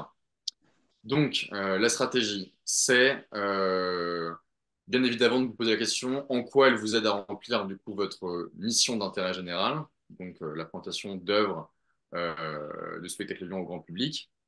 Quelle part de vos ressources attendez-vous qu'elles répondent et donc qu'elles complètent à court et moyen long terme. Donc ça, à court terme, ça va être dans une dynamique de venir compléter, disons, une partie de vos besoins de financement. À moyen terme, ça peut être aussi dans quelle manière vous pourriez fidéliser telle ou telle entreprise à vous soutenir à plusieurs reprises. Parce que bien évidemment, là, comme on vous l'a expliqué tout à l'heure, la stratégie de grand mécénat, c'est donc une stratégie qui est cousu main, qui est sur mesure. Donc, vous allez vraiment vous adresser à un tout petit nombre de personnes, ou en tout cas à quelques dizaines, pour lesquelles vous allez donc développer une approche vraiment voilà, sur mesure. Comme vous avez, ça va prendre du temps, ça va demander de faire des recherches pour comprendre les enjeux de l'entreprise, pour comprendre ses valeurs, par exemple. Ça va être aussi du temps pour la rencontrer, pour intégrer ses besoins éventuels, etc., etc. Il faut que vous capitalisiez sur le temps passé à vous adresser à cette entreprise et que vous puissiez donc le, envisager le fait qu'elle puisse être amenée à donner plusieurs recours. Voilà. Et puis aussi, quelles entreprises ciblées, des petites ou des grandes, des TPE, des PME, des ETI, etc. Dans quel secteur, qui défendent quelles valeurs. Et ça aussi, ça va dépendre, vous, de votre vision et puis aussi de votre spectacle, des thématiques développées dans votre spectacle et des valeurs que vous portez. Donc, je me répète encore une fois, mais il s'agit vraiment d'une offre sur mesure que vous devez adresser à ces entreprises. Et donc, sur mesure, ça veut dire que ça veut pas dire qu'il faut que vous dénaturiez votre projet, que vous racontiez, je sais pas, n'importe quoi pour intéresser un tel et un tel à soutenir votre projet. Il faut plutôt que vous pensiez à une stratégie de contrepartie qui est adaptée, du coup, aux besoins et aux valeurs des entreprises. On va revenir sur le sujet des contreparties, mais les contreparties, c'est ce que vous proposez en échange de votre don. Donc les contreparties, ça peut être des éléments de communication, donc le fait que le logo de l'entreprise va apparaître sur vos supports de communication. Ça peut être aussi le fait de partager, que sais-je, un post sur vos réseaux sociaux avec un tel ou un tel. Ça peut être aussi des contreparties davantage expérientielles, comme par exemple la rencontre avec les artistes, avec le plateau, les inviter à un dîner, par exemple, ou alors organiser autour de votre spectacle, que sais-je, peut-être des actions culturelles ou alors des talks si jamais vous proposez, euh, euh, disons, et vous avancez dans votre spectacle des thématiques spécifiques, etc., etc. Il faut vraiment que vous voyez donc cette démarche comme une proposition de service en vérité. Vous offrez une solution donc à un problème à l'entreprise, donc qui peut être d'image ou de métier. Euh, il y a bien évidemment aussi un cadre éthique à définir. Donc, est-ce que vous souhaiteriez collaborer avec telle ou telle entreprise? Est-ce que vous reconnaissez dans les valeurs affichées, etc. Et puis enfin, il faut bien avoir une approche donc, voilà, personnalisée et ciblée avec en privilégié un contact direct. Et donc, il faut bien évidemment vous adresser aux bonnes personnes tout en adaptant votre demande. Donc, les personnes que vous aurez vocation à cibler, c'est s'il s'agit de grosses entreprises, des responsables de mécénat, par exemple, ou des responsables de RSE. Par contre, s'il s'agit d'entreprises de petite, moyenne envergure, plutôt vous adresser aux cadres dirigeants, donc à la directrice ou au directeur, aux responsables des ressources humaines ou de la communication, voilà, ce genre d'individu. Et le contact, donc vous pouvez bien évidemment le faire par mail en essayant de trouver l'adresse mail, par exemple, de la personne si vous ne connaissez pas, si vous n'avez aucun lien avec cette dernière. Mais on recommande plutôt de passer effectivement par le téléphone ou des événements physiques si vous avez identifié, je sais pas, un événement, une conférence, une table ronde, salon où vous savez qu'un tel ou un tel sera là et vous pourrez lui parler directement.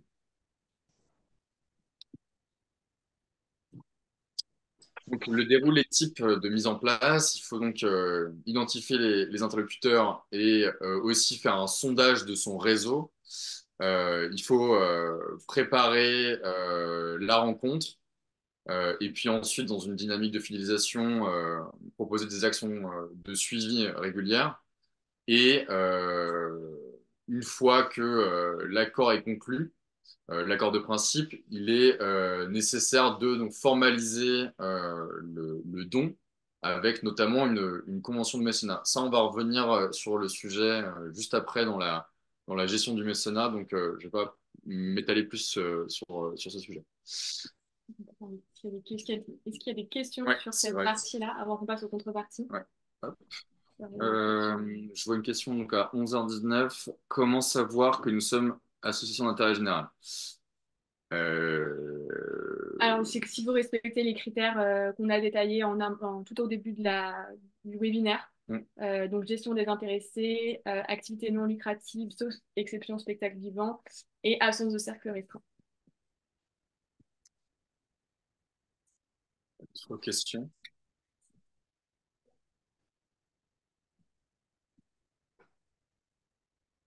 Pouvons-nous, par exemple, proposer un atelier de prise de parole en contrepartie? Tout à fait. Ouais, exactement. C'est une bonne idée. Il faut privilégier effectivement des contreparties qui sont effectivement plutôt inédites, Mm. expérientielles. Donc déjà qui ne vous coûtent pas nécessairement beaucoup d'argent, ni une demande de mobiliser des moyens logistiques, comme par exemple l'envoi de goodies ou je sais pas, de posters, etc. Euh, Favoriser plutôt la rencontre. Ça va beaucoup leur plaire, les entreprises, de pouvoir discuter avec vous, mais aussi avec les publics. Et puis, ça vous demandera moins d'investissement personnel. Pour répondre à Jean-Bernard Philippot, on a aussi des webinaires tous les vendredis. Enfin, vous pourrez nous envoyer un mail et on pourra vous envoyer le lien vers le webinaire hebdomadaire qu'on organise pour présenter ProArty, etc. En général, c'est le bon endroit pour poser des questions très spécifiques. N'hésitez pas. Hop, passons aux contreparties. Alors, pour introduire cette notion de contrepartie, moi je pars souvent de la théorie du don contre don, donc, qui a été élaborée par Marcel Mauss dans une optique voilà, d'anthropologie du don. Donc, c'est une théorie qui décrit les logiques de dons dans les sociétés Là, c'est traditionnelles et la survivance du coup de ces logiques dans les sociétés modernes. Et sa thèse, c'est que le don est caractérisé par la réciprocité et donc le contre-don. Selon lui, la réciprocité de ce don va se déployer soit dans un objectif de lutte pour le prestige, soit dans une forme d'échange pacifique cérémoniel, sachant que de plus en plus, il y a des théories qui expliquent que le don est un dispositif hybride entre cet objectif de lutte pour le prestige et cette forme d'échange pacifique cérémoniel. En tout cas, dans le mécénat, donc même si le don est censé se déployer dans une logique désintéressée, une contrepartie sera toujours plus incitative. Ça, c'est ce qu'on observe en règle générale, même si voilà, la contrepartie n'est pas obligatoire et elle est dans tous les cas encadrée. Mais voilà, il faut quand même garder en tête, et on le rappelle souvent, que le mécénat se définit comme un dispositif désintéressé. Donc, il ne faut pas oublier quand même qu'on ne doit pas perdre de vue une forme de philosophie, de philanthropie entière. Et ce qui est intéressant quand même de savoir, c'est que par exemple, en 2021, il y a 25% des entreprises mécènes qui n'ont pas déclaré leurs dons et donc qui n'ont pas bénéficié de réduction fiscale. Donc, c'est quand même intéressant dans ce cadre-là de voir que effectivement, il y a des donateurs et des donatrices qui ne demandent pas de réduction fiscale et qui ne demandent pas de contrepartie. Voilà. Je vous disais que les contreparties étaient réglementées. Donc on l'a dit, dans le cadre du mécénat, le don doit être désintéressé. Certaines contreparties sont autorisées, mais évidemment, encore une fois, réglementées. Donc pour le mécénat des particuliers, il y a deux règles. Donc les contreparties ne doivent pas excéder 25% du montant du don et 73 euros. Donc par exemple, si vous proposez un don à 100 euros, le coût de la contrepartie que vous allez éventuellement proposer ne pourra pas dépasser 25 euros. C'est vraiment une dimension, de, une dimension symbolique, c'est-à-dire qu'il doit y avoir une disproportion marquée entre le montant du don et le coût de la contrepartie. Double règle pour les particuliers, dans tous les cas, le coût de la contrepartie ne pourra pas dépasser 73 euros. Donc, si vous proposez une contrepartie ou plusieurs contreparties qui dépassent les 73 euros, il faudra réserver cette contrepartie aux personnes morales. Mécénat d'entreprise, voilà, on n'a pas cette double règle des 73 euros. Par contre, on regarde cette règle des 25% du montant du don. Voilà. Veillez bien à respecter cette règle, puisque sinon, le don, l'apport peut être requalifié en sponsoring. Est-ce que c'est clair pour vous, ces règles des 25% concernant les contreparties? J'ai l'impression. Ok, très bien. Moi, si je peux t'ajouter quelque Ouais. chose, c'est qu'effectivement, l'administration fiscale, elle est, disons, OK pour effectivement des contreparties qui atteignent jusqu'à 25%, mais il est recommandé de ne pas excéder 22 ou 23%, parce que là aussi, elle peut être un peu tatillonne sur ces sujets, et si jamais vous avez un contrôle, euh, ça peut vous retomber dessus et vous serez obligé de rembourser le bien. Donc, on a parlé du coup des exemples, mais bon, voilà, concrètement, par exemple, pour un particulier, le particulier donne 100 euros, 66% de réduction fiscale dans les cas classiques, valeur maximale de la contrepartie ou des contreparties 25 euros. Donc, voilà, vraiment une dimension symbolique. Et pour les entreprises, voilà, un don de 1000 euros, donc il y a 60% de réduction fiscale, toujours dans les cas classiques. Valeur maximale des contreparties qui peuvent être proposées, 250 euros. Je vois qu'il y a une question de la compagnie Faille apparente, pardon. Non, ce n'est pas clair. Si on estime le coût d'un atelier de prise de parole, on excède facilement 73 euros. Alors, déjà, ce que vous pouvez faire, c'est mutualiser. Si jamais il y a plusieurs personnes, plusieurs particuliers qui vous font un don, vous pouvez donc organiser un atelier de prise de parole avec ces différents particuliers. Ça, c'est un premier élément.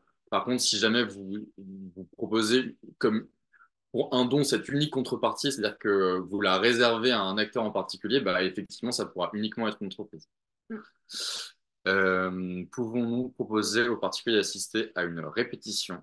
Oui, Oui, tout tout à à fait. fait. En général, on conseille effectivement les contreparties expérientielles, de type voilà, assister à la première, à une invitation à une projection dans le cadre du cinéma. Enfin, voilà, c'est en général les contreparties qui marchent le plus.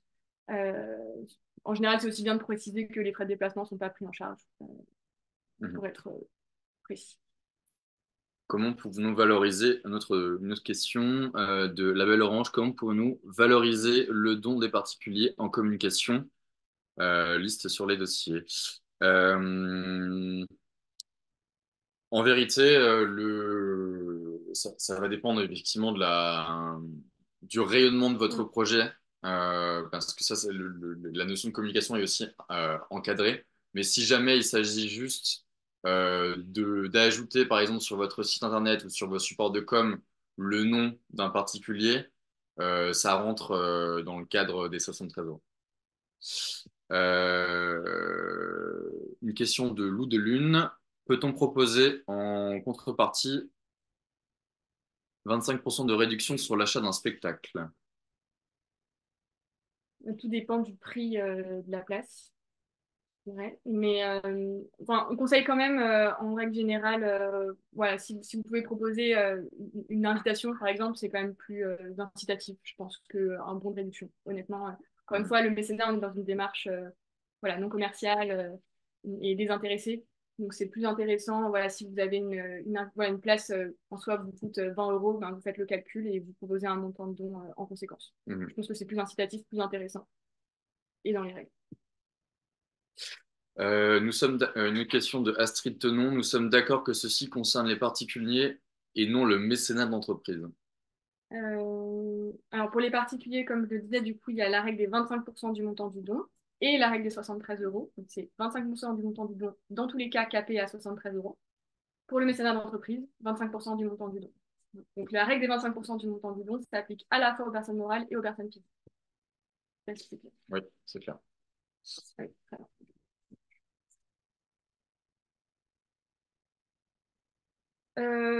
Voilà, on a déjà donné des exemples de contrepartie, mais effectivement, bon, ne pas oublier de remercier, effectivement, c'est important, même si vous l'avez sûrement en tête. Envoi du reçu fiscal lorsque c'est demandé. Les contreparties doivent donc rester symboliques. Ça peut être des biens matériels tolérés donc par l'administration fiscale. On en a parlé, ça peut être vraiment quelque chose de très symbolique, un certificat, un trophée. Voilà, il y a plein de choses à imaginer. Euh, Ça peut être effectivement, c'est important d'informer les donateurs de l'avancée du projet, de sa concrétisation. Donc le reporting, c'est un dispositif qui est intéressant à envisager. L'engagement des donateurs des entreprises dans les projets, quand ce soit du bénévolat, une visite terrain, rencontre avec, ça peut être une rencontre avec l'équipe artistique, souvent c'est proposé. C'est toujours très intéressant. Assister voilà, aux avant-premières, aux premières de spectacle, à une répétition, à une générale. C'est vraiment, comme je le disais, ce qui fonctionne le mieux. Et la valorisation du donateur, si vous vous engagez dans une voilà, stratégie un peu de gestion de réputation, là, vous pouvez effectivement voilà, mettre en place une stratégie de naming. Par exemple, il y a des universités américaines qui vont donner des noms d'amphithéâtres à des grands donateurs. Ça peut être un mur des donateurs. Voilà, encore une fois, la valorisation du donateur est aussi, enfin, doit rester modérée. Donc, voilà, faut pas que ça s'apparente à du sponsoring. Mais effectivement, le donateur peut être valorisé. Ce qu'on appelle par mur de donateurs, c'est seulement sur votre site internet, par Mm. exemple, une page ou alors une rubrique sur une des pages dédiées aux mécènes. Par exemple, merci, on remercie l'ensemble de nos mécènes pour leur engagement. Et puis là, les logos des mécènes, par exemple, ou alors sur tel support que vous Mm. partagez, réserver un petit encart, un petit Mm. emplacement pour pouvoir ajouter le logo ou les noms des donateurs.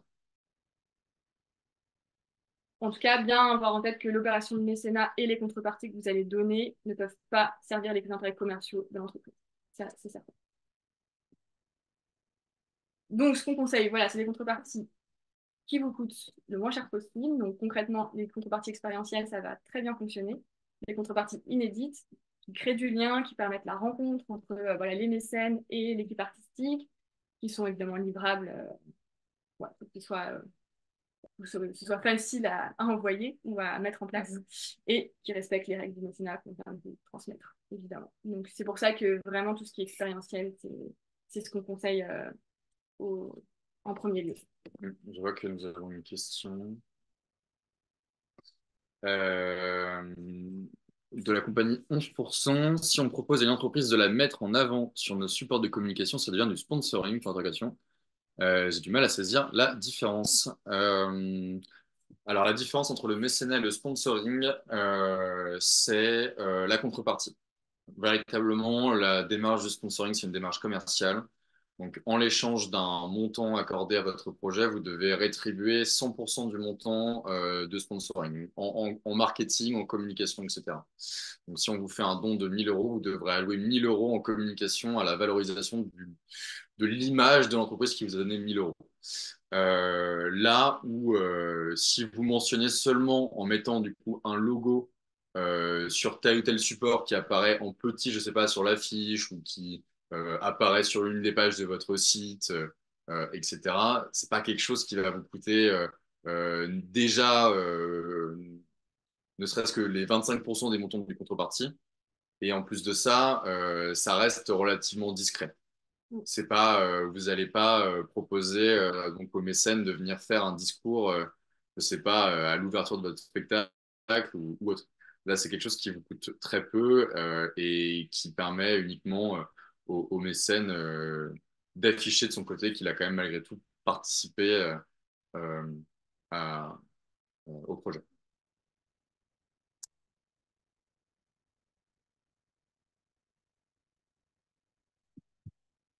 La vision du mécénat, moi. Mhm. Alors, il y a là, on passe donc dans la phase après disons, l'activation du mécène, après avoir conclu un accord de principe avec lui ou elle. Il y a deux documents à produire donc à ce moment-là. En premier lieu, il y a une convention de mécénat. Si jamais le montant du don est, disons, conséquent, je dirais, supérieur à 1000 euros par exemple, on recommande fortement de mettre en place donc, une convention de mécénat qui permet vraiment d'encadrer la relation que vous allez avoir avec l'entreprise, par exemple. Ça permettra de vous prémunir de certaines incompréhensions qui auraient pu subvenir dans le cadre de votre échange.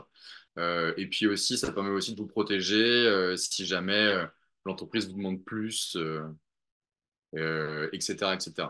Et puis, il y a un deuxième document qui est le reçu fiscal. Donc ça, c'est un modèle, un CERFA que vous pouvez trouver en ligne, qui est à émettre dès lors que vous avez reçu un don de la part d'un mécène. Donc c'est un modèle qui est assez simple. Je vois que on me pose la question en commentaire si on a des modèles de convention. Si vous le souhaitez, on pourra effectivement mettre à disposition des modèles de convention et de reçu fiscal à noter. Mais pour rentrer un petit peu plus dans le détail sur les éléments d'une convention, il y a un certain nombre d'éléments qui doivent y figurer. C'est le préambule, donc une présentation rapide des deux structures, l'objet, donc les infos sur le projet qui va être soutenu, la nature et le montant du don, donc est-ce qu'il s'agit d'un montant financier, en nature, en compétences, etc. Ça, c'est des éléments qu'on n'a pas nécessairement eu le temps de vous présenter, les différentes formes du mécénat aujourd'hui, parce qu'on doit aller vite, mais il faut retenir que il est possible à la fois de faire un don en numéraire, donc 1000, 2000 euros, voilà. Il est possible de faire un don de compétences, donc c'est la mise à disposition d'un salarié, par exemple, d'une entreprise à votre projet pendant un temps donné. Euh, c'est la logique des compétences. Ou alors un don en nature, donc ça peut être la mise à disposition d'un espace, ça peut être le don, je ne sais pas, d'ordinateur, ou alors le don d'éléments de décor, etc., etc. Les modalités du don, autre élément important, donc quand et comment est-ce qu'il sera versé? On recommande de timer l'action du don pour que vous ne perdiez pas en fait le momentum et que le mécène fasse le don le plus rapidement possible. Donc on recommande de fixer à 30 jours le délai de l'action du versement. Les contreparties aussi, donc ce que vous allez proposer en échange du don, la durée, et puis la résiliation, litige et recours. Donc, utiliser les clauses standards pour pouvoir vous protéger si jamais il y a un dysfonctionnement. Hop.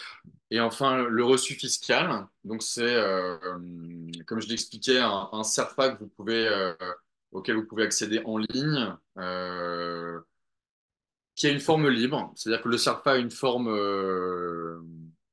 voilà, qui est ce qu'elle est. Vous pouvez supprimer des éléments qui ne sont pas pertinents et vous pouvez vous focaliser sur uniquement quatre d'entre eux, qui sont donc l'identification du bénéficiaire et le titre d'éligibilité, l'identification du donateur, et donc bien spécifier s'il s'agit de l'article 200 du Code général des impôts, si c'est une entreprise, l'article 238 bis. Donc, je fais un pas en arrière. L'article 200 du Code général des impôts, c'est pour les particuliers. L'article 238, c'est pour les entreprises. Mais ça, c'est assez bien indiqué sur le CERFA et vous n'aurez pas de doute là-dessus. Expliquer que, il s'agit d'un don manuel. Et puis enfin, la signature de l'association de votre signature. Est-ce que c'est clair en ce qui concerne donc, la gestion du mécénat? Là, je vois qu'il y a une question de Séverine. Et si on obtient un don d'une entreprise via la plateforme ProArty, doit-on prendre contact avec eux pour établir une convention dans ce cadre? Non, ce n'est pas nécessaire. Si vous passez par la plateforme ProArty, euh, la personne déjà va pouvoir bénéficier de son reçu fiscal. Et si jamais effectivement il est demandé de la part de l'entreprise ou du particulier d'avoir une convention de mécénat, eh bien ce sera ProArty qui la générera et l'enverra.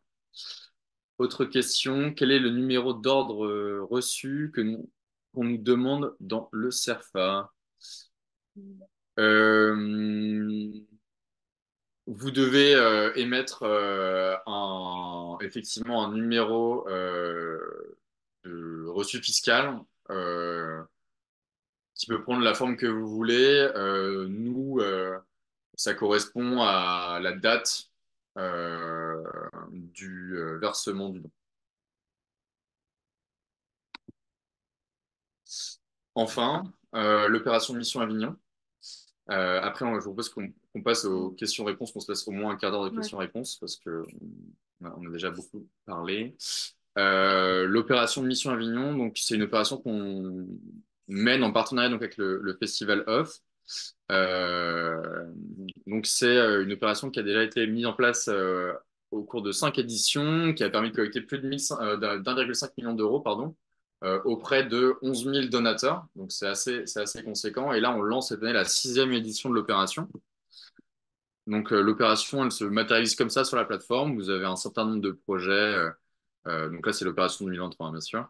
Vous avez donc un certain nombre de projets de spectacles vivants qui seront spécifiquement au Festival Off, qui collectent dans ce cadre-là. Et nous, on partage donc largement auprès de notre réseau cette page opération. Sinon, on met en place plusieurs choses pour spécifiquement donc, les porteurs de projets. On met en place en premier lieu donc, un coup de pouce financier. Donc ça, c'est mon travail de trouver des entreprises mécènes qui viennent soutenir l'opération. Cette année, on a 2 mécènes, GMBA et Chèque Intermittent, qui viennent donc faire des dons, qui sont ensuite redistribués parmi les participants de l'opération à hauteur des montants collectés donc, sur la plateforme ProArty. Si jamais vous collectez 2500 euros, vous allez avoir 200 euros de dons. Si jamais vous collectez 5400 euros de dons, si vous collectez 10 000 euros, 800 euros de dons. Voilà. Ça, c'est des dons que l'on essaie de gonfler au fur et à mesure des années et ça dépend des mécènes que l'on trouve pour les éditions et on espère pouvoir augmenter ces montants là l'année prochaine. Ensuite, Donc, juste, le coup de pouce financier est réservé du coup aux structures associatives qui sont éligibles au mécénat oui. et dont l'objectif de collecte est supérieur à 2 500 euros. Voilà. Donc, Mhm. voilà. juste pour préciser. Oui, effectivement, merci pour la précision. Bon, je voulais parler du coup des critères juste après, mais en vérité, il n'y a pas de critères de sélection pour être intégré à l'opération Mission Avignon, hormis le fait de répondre à certains éléments comme le fait d'être d'intérêt général et puis d'avoir un projet de collecte, disons, un minimum solide avec des éléments concrets, enfin financiers, etc. Mm. On met aussi en place un accompagnement renforcé tout au long des collectes sur le Pointy, donc avec une série de 8 webinaires avec différents acteurs, avec par exemple le chèque intermittent, avec des spécialistes du mécénat comme Mécénat Co, avec Arsena, Avec l'Association française des fundraisers l'Association aussi. française des fundraisers, avec des experts en communication, etc., etc. Ça, c'est des webinaires qui sont réservés donc au monde de l'opération. Et puis, on met aussi en place un système de dons qui peut être utile pour collecter lors du festival. Ça aussi, on en a rapidement parlé. Et si jamais vous souhaitez avoir davantage de détails, on pourra vous envoyer. Là, je vous propose du coup qu'on passe directement aux questions-réponses. Est-ce que vous avez des questions concernant le mécénat participatif, la stratégie grand donateur ou alors la gestion du mécénat voilà, c'est à vous.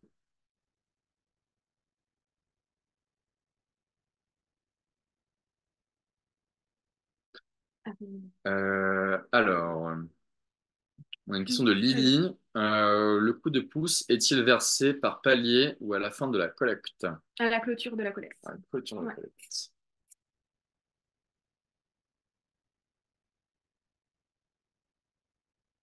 Compagnie 11%. Quelle différence entre une association d'utilité publique et générale? Alors, j'imagine que la question, c'est est-ce que c'est pertinent d'avoir un statut reconnu d'utilité publique ou si on peut se contenter d'être une structure ou enfin, une association d'intérêt général? Pour bénéficier du mécénat, il n'est pas nécessaire d'être reconnu d'utilité publique. Et pour, enfin, je ne sais pas si tu veux dire quelque chose à ce sujet-là, mais enfin, ça prend du temps d'être reconnu Mm. d'utilité publique et pas mal de ressources. Ouais, Voilà. exactement. Pour être d'utilité publique, déjà, c'est sur décision du Conseil d'État.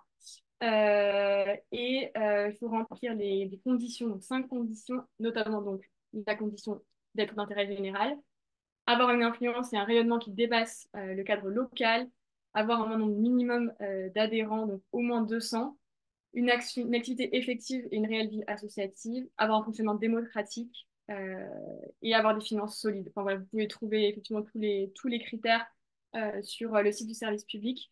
Mais la reconnaissance d'utilité publique, c'est vraiment une étape au-delà de l'intérêt général et être d'intérêt général est une condition sine qua non pour être d'utilité publique. Autre question. Donc, compagnie Un Château en Espagne, Mission Avignon. Est-ce que c'est automatique pour y accéder à partir du moment où on fait Avignon ou faut-il candidater? C'est automatique. C'est automatique. Il faut juste effectivement respecter les critères qu'on avait énoncés et on a aussi, enfin, on n'a pas parlé des critères en termes de rémunération, mais effectivement, voilà, Mhm. il faut effectivement respecter les conventions en vigueur pour les rémunérations des artistes et des techniciens. Et bien sûr qu'on ne va pas vous intégrer de force à Oui, l'opération, hein, aussi. donc si vous ne voulez pas y participer, vous y participez pas, mais dès lors que vous lancez une collecte sur Proarty, c'est quand même plutôt intéressant de pouvoir bénéficier de dons supplémentaires et de l'accompagnement. La compagnie Faille Apparente, vous n'avez pas parlé du contenu de diffusion du lancement de l'appel à mécénat. Alors j'imagine que vous faites référence au dossier de mécénat. J'en ai parlé effectivement rapidement des différents éléments dans la stratégie grand donateur. C'est vrai que là aujourd'hui, en 2 heures, c'est un petit peu court de vous présenter tous ces éléments et notamment vous parler enfin, dans le détail du dossier de mécénat, mais en tout cas, ce qu'il faut retenir, c'est que dans ce dossier, il faut que vous précisiez à la fois les valeurs, la vision, les missions portées par votre association, votre projet de spectacle, pourquoi un mécène pourrait être intéressé à soutenir votre projet. Donc, listez là les valeurs communes que vous portez, le potentiel de rayonnement de votre projet, etc., etc. Et après, comment est-ce qu'il peut devenir mécène de votre projet? Et donc là, on parle plutôt des contreparties, donc ce que vous allez lui proposer en l'échange de son don. Et puis conclure bien évidemment par les contacts privilégiés.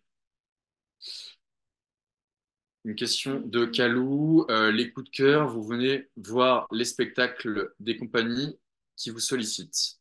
Au maximum. En tout cas, pour Avignon, on le fait effectivement pour une grande partie des spectacles, on essaie de les voir au maximum. Sinon, alors pour les cas classiques, sinon on a aussi des dossiers de présentation. On demande des détails assez, voilà, assez précis sur les projets, voilà, sur la page de présentation. Donc en ce sens, voilà, c'est en ce sens qu'on sélectionne ensuite pardon, les projets coup de cœur. On a voilà, des éléments tangibles de sélection. Mhm. Question d'Hélène Martineau. Un spectacle très jeune public a-t-il autant de chances de soulever des fonds qu'un spectacle tout public? À mon sens, oui. D'autant que c'est assez original dans le sens où on a un peu moins de spectacles très jeune public que de spectacles tout public. Donc, c'est une différenciation qui, selon moi, est très porteuse. Mhm. Et puis aussi, ça vous permet de cibler, pour ce qui est donc de la campagne de mécénat plutôt grand donateur, de cibler très précisément des entreprises qui ont dans leur domaine d'activité un lien avec, avec les enfants, l'enfance. Ça vous permet d'être plus Donc, clairement, spécifique. oui. Euh, voilà, ça défile un petit peu. Une autre question de Franck Delhomme. Pouvez-vous redire ce qui est considéré comme une structure d'intérêt général? Donc, c'est l'un critère de l'intérêt général, c'est donc l'absence d'activité lucrative, sauf exception spectacle vivant, l'absence de cercle restreint, et du coup, la gestion désintéressée de la structure associative, du coup, les membres du bureau et du conseil d'administration doivent exercer leur activité à titre bénévole. Il y a une autre question de la compagnie sans faille. Mécénat et pour les particuliers, quels sont les éléments incontournables de communication?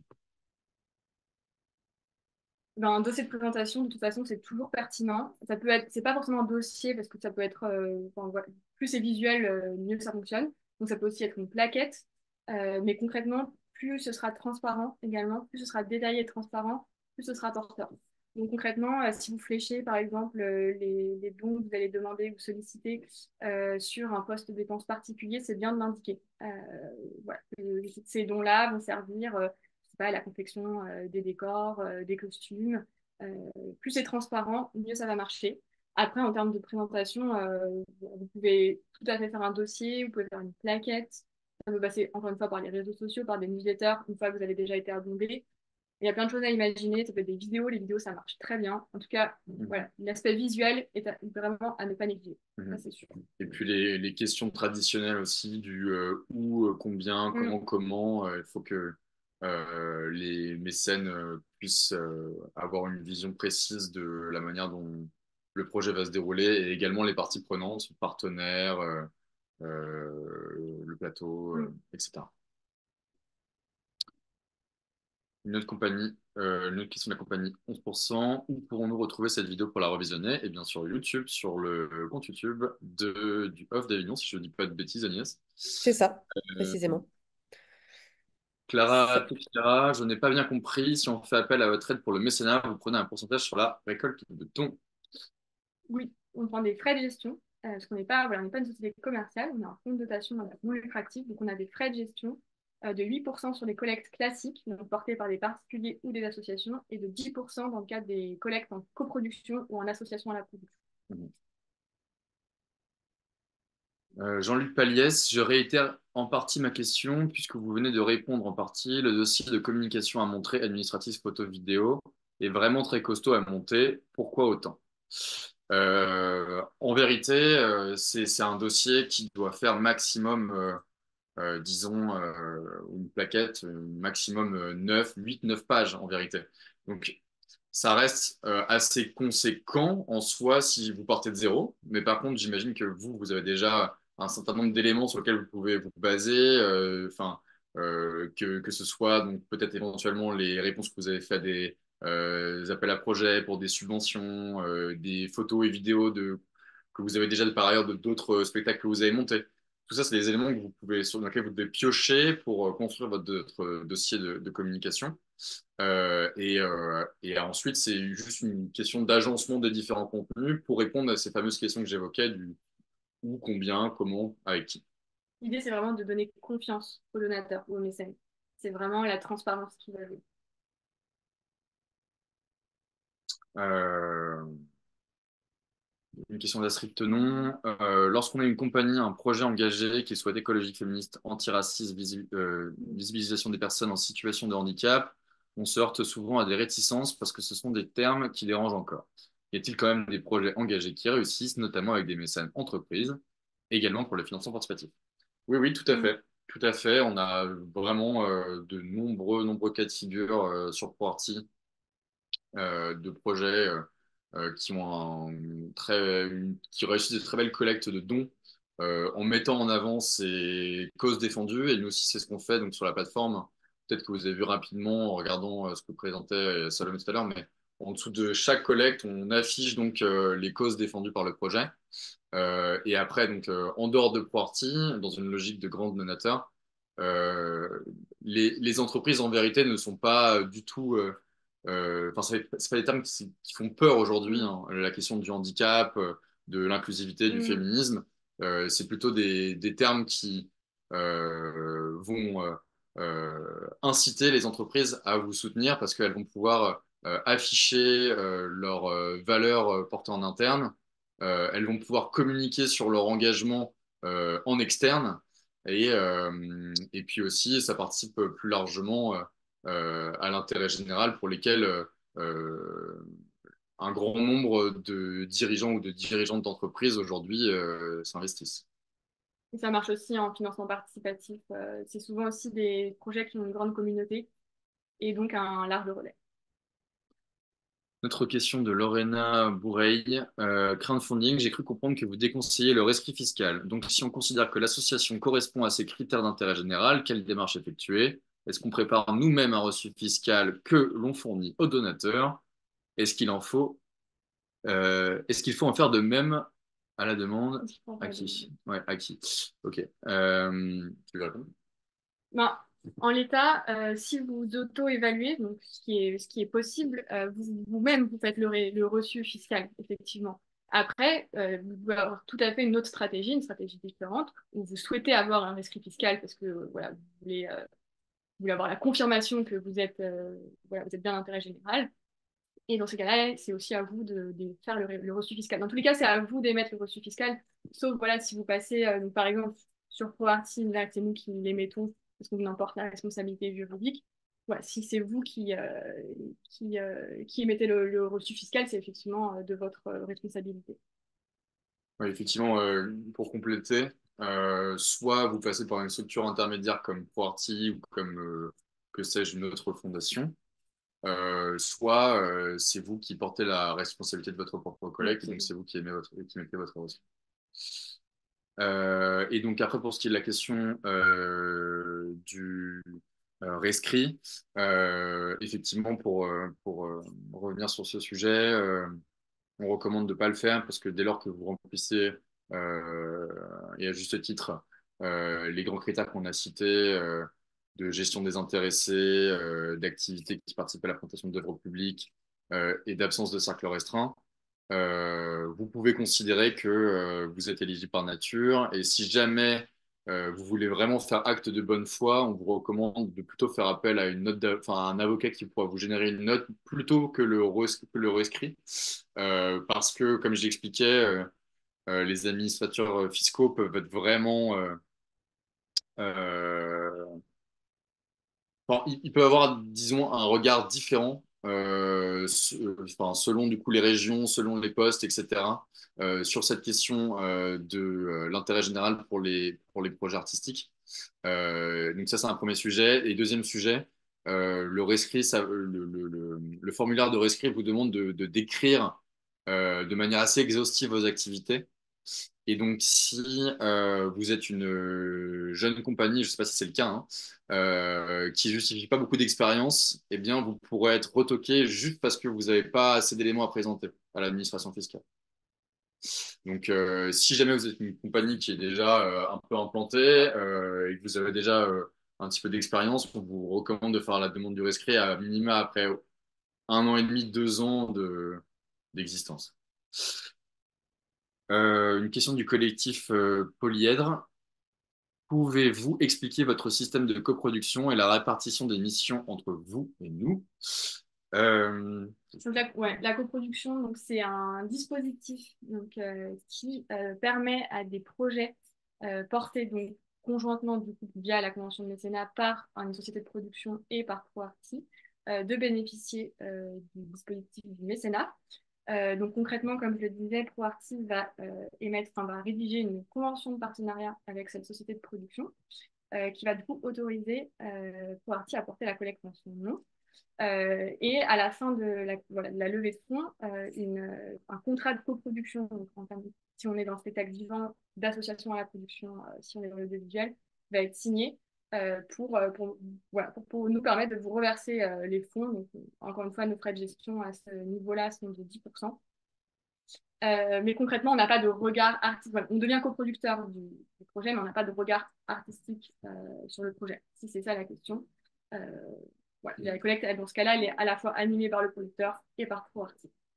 et pour expliquer vraiment très simplement du coup le dispositif, vous avez donc la société de production qui a dans son réseau des mécènes potentiels. Elle ne peut pas en bénéficier directement parce que, bien évidemment, elle n'est pas d'intérêt général, donc elle a but lucratif, donc elle ne répond pas aux 3 grands critères qu'on a cités juste avant. Donc, les mécènes doivent passer par un intermédiaire, donc un tiers qui est du coup ProArti. Les mécènes font un don à ProArti. ProArti leur envoie un reçu fiscal. Et ProArti, en tant que fonds de dotation habilité à produire des œuvres artistiques, vient coproduire véritablement le projet de la société de production. Voilà. Et ProArti est un organisme à but non lucratif. Et une remarque de Jean-Luc Pelliez, bravo à vous, très intéressant et éclairant. Merci, au revoir, avec plaisir. Merci beaucoup. Puis voilà, n'hésitez pas si jamais, parce que je vois qu'il est déjà, euh, il est déjà midi passé, n'hésitez pas à nous poser des questions si jamais vous en avez par mail ou par téléphone. Par téléphone sur le numéro directement de ProArti, on peut y répondre. On répond à tous les appels. Et puis, si jamais par mail, j'essaie de vous présenter du coup, la première slide où vous avez nos mails. Si jamais vous avez des questions spécifiques, éventuellement sur le mécénat participatif ou sur la stratégie de grand mécénat, n'hésitez pas à m'envoyer un mail. Voilà, je ne sais pas ce que tu en penses, Agnès, mais je pense qu'on peut éventuellement clôturer la séance. Et donc, enfin, voilà, je voulais juste remercier aussi le OFF une nouvelle fois pour cette invitation. On était ravis de présenter ce webinaire et on a Merci hâte à vous. à venir. Merci beaucoup. Oui, donc dans tous les cas, de toute manière, la présentation qui vous a été partagée là vous sera envoyée également. Donc, vous pourrez retrouver toutes les infos. Et puis, en effet, après, le webinaire sera rediffusé sur notre chaîne YouTube. Donc, vous pourrez la re-regarder. Et comme vous disiez Mathieu et Salomé, vous pouvez les contacter directement, évidemment. Voilà, merci à tous, à toutes et à tous. Et on se retrouve très bientôt pour un prochain webinaire. Vous avez tout l'agenda des webinaires qui est sur notre site internet. N'hésitez pas à regarder, à vous inscrire au suivant. Et on se retrouve très bientôt. Merci. Merci tout le monde.